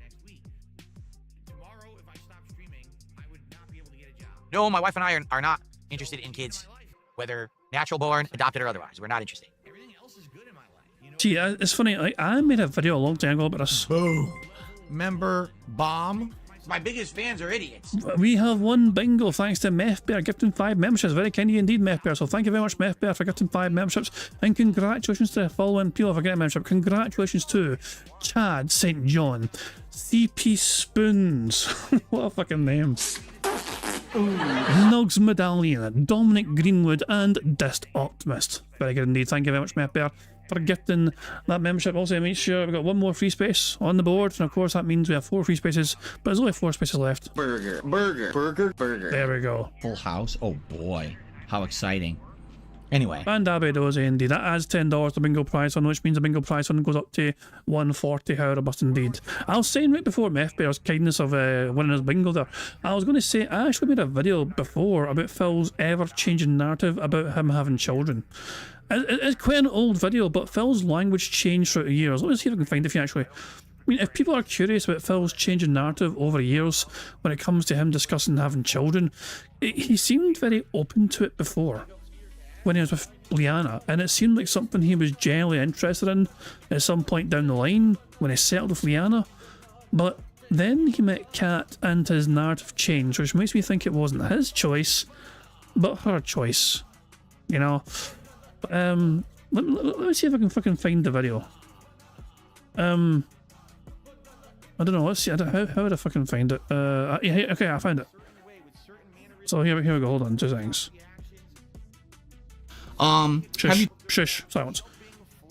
So I made this compilation several years ago, and it's called DSP May Never Be a Father. Phil has, at several instances over years, been asked about starting a family, specifically relating to having children. These are his varied responses from 2015 to present day. Obviously, this video premiered in December 2021, you know. So there we go. If you've never seen this video, if you're kind of curious to see Phil's fucking constantly changing narrative down the line, down the years, whatever, a link to it is in the chat. I could show you guys here, but fucking, it's like a 15-minute long fucking video. But Phil goes from being kind of open to that idea to kind of not really being as open or whatever, and then it's talk about fucking financial situations and all that crap, and then basically just nah. It just didn't fucking know. It's not a shameless plug. Hey, it was a very relevant topic. Phil talked about him and Kat not having children, and I just happened to make a fucking video on that kind of theme and topic. There we fucking go. If you're curious about that fucking thing, then they'll say, check out for yourself. But there you go. I'll stop plugging my shit now. So there we go. But we've won bingo. Fantastic stuff indeed. For happy days. But it means we can now just obviously we don't have to worry about fucking anything else. Phil's going to end the podcast soon anyway. Let's go live DSP and see how he's doing, shall we? Kitchen is 4. So he's only had one that's sub. The far pump. Okay. Yeah, he got 10 memberships. Alexander T gets a 10 memberships. So there was some wailing. Some wailing was to be seen on Phil's stream this day. One of our $10 super chat, but top tip's only $2. So yeah, King's tax. It's far pump only. 59 buckaroos, as you can see in Phil's precious King's tax. So there we fucking go. And yeah, Phil forgot to put the chair condom on us, right? Completely forgot. There we go. Anyway, guys, I think I'm going to wrap things up there. Good stuff indeed. Good to keep the winning run going. Thank you very much, Mepper, again for that gifted membership at the end there, just to get us a free space. Very kind of you indeed. And also it means we get to keep on winning bingo and add some more fun sat bingo prize fund. And yeah, I'm going to wrap things up there. I do hope you all enjoy the rest of your Monday, however you wish to spend it, and I'm going to end where I always end, by putting notorious PIG contributions made by the supremely talented Pixar Animations. If WPIG are still alive, I'll redirect you to WPIG. I'm not sure who's all live right now. I know WPIG are live because Campbell Dutchman came in earlier on and gave a like to the stream and then fucked off again back to WPIG. So I know they were streaming tonight, you know what I mean? So if they're still going, I'll redirect you to them right now. But until tomorrow, guys, hope you all enjoy your Monday, and I'll catch you all later. Look at these cute wee bastards. Oh, how can you not love otters? They're so fucking adorable. Anyway, I'll see you all tomorrow, guys. Until then, goodbye. On September 14th, a pre-authorized payment of $16.51 from PayPal.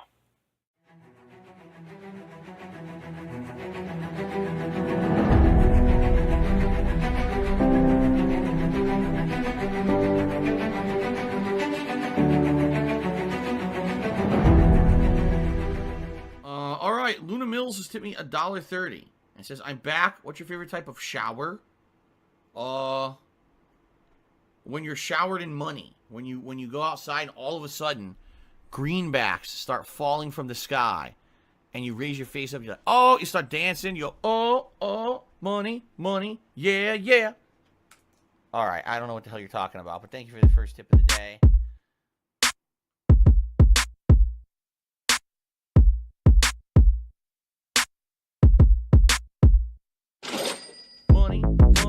yeah, yeah. Money, money. Oh, money, money. Yeah, yeah. Money, money. Money, money. Yeah, yeah. Money, money. Oh, money, money. Yeah, yeah. These contributions are mandatory. Money, money. Yeah, yeah. Money, money. Oh, money, money. Yeah, yeah. Money, money. Money, money. Yeah, yeah. Money, money. Oh, money, money. Yeah, yeah. These contributions are mandatory.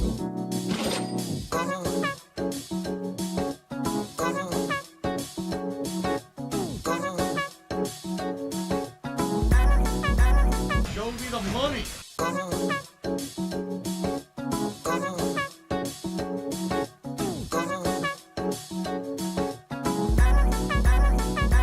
Free. Money, money, yeah, yeah. Money, money. Oh, money, money, yeah, yeah. Money, money. Money, money, yeah, yeah. Money, money. Oh, money, money, yeah, yeah. These contributions are mandatory. And it's gone, just gone like that.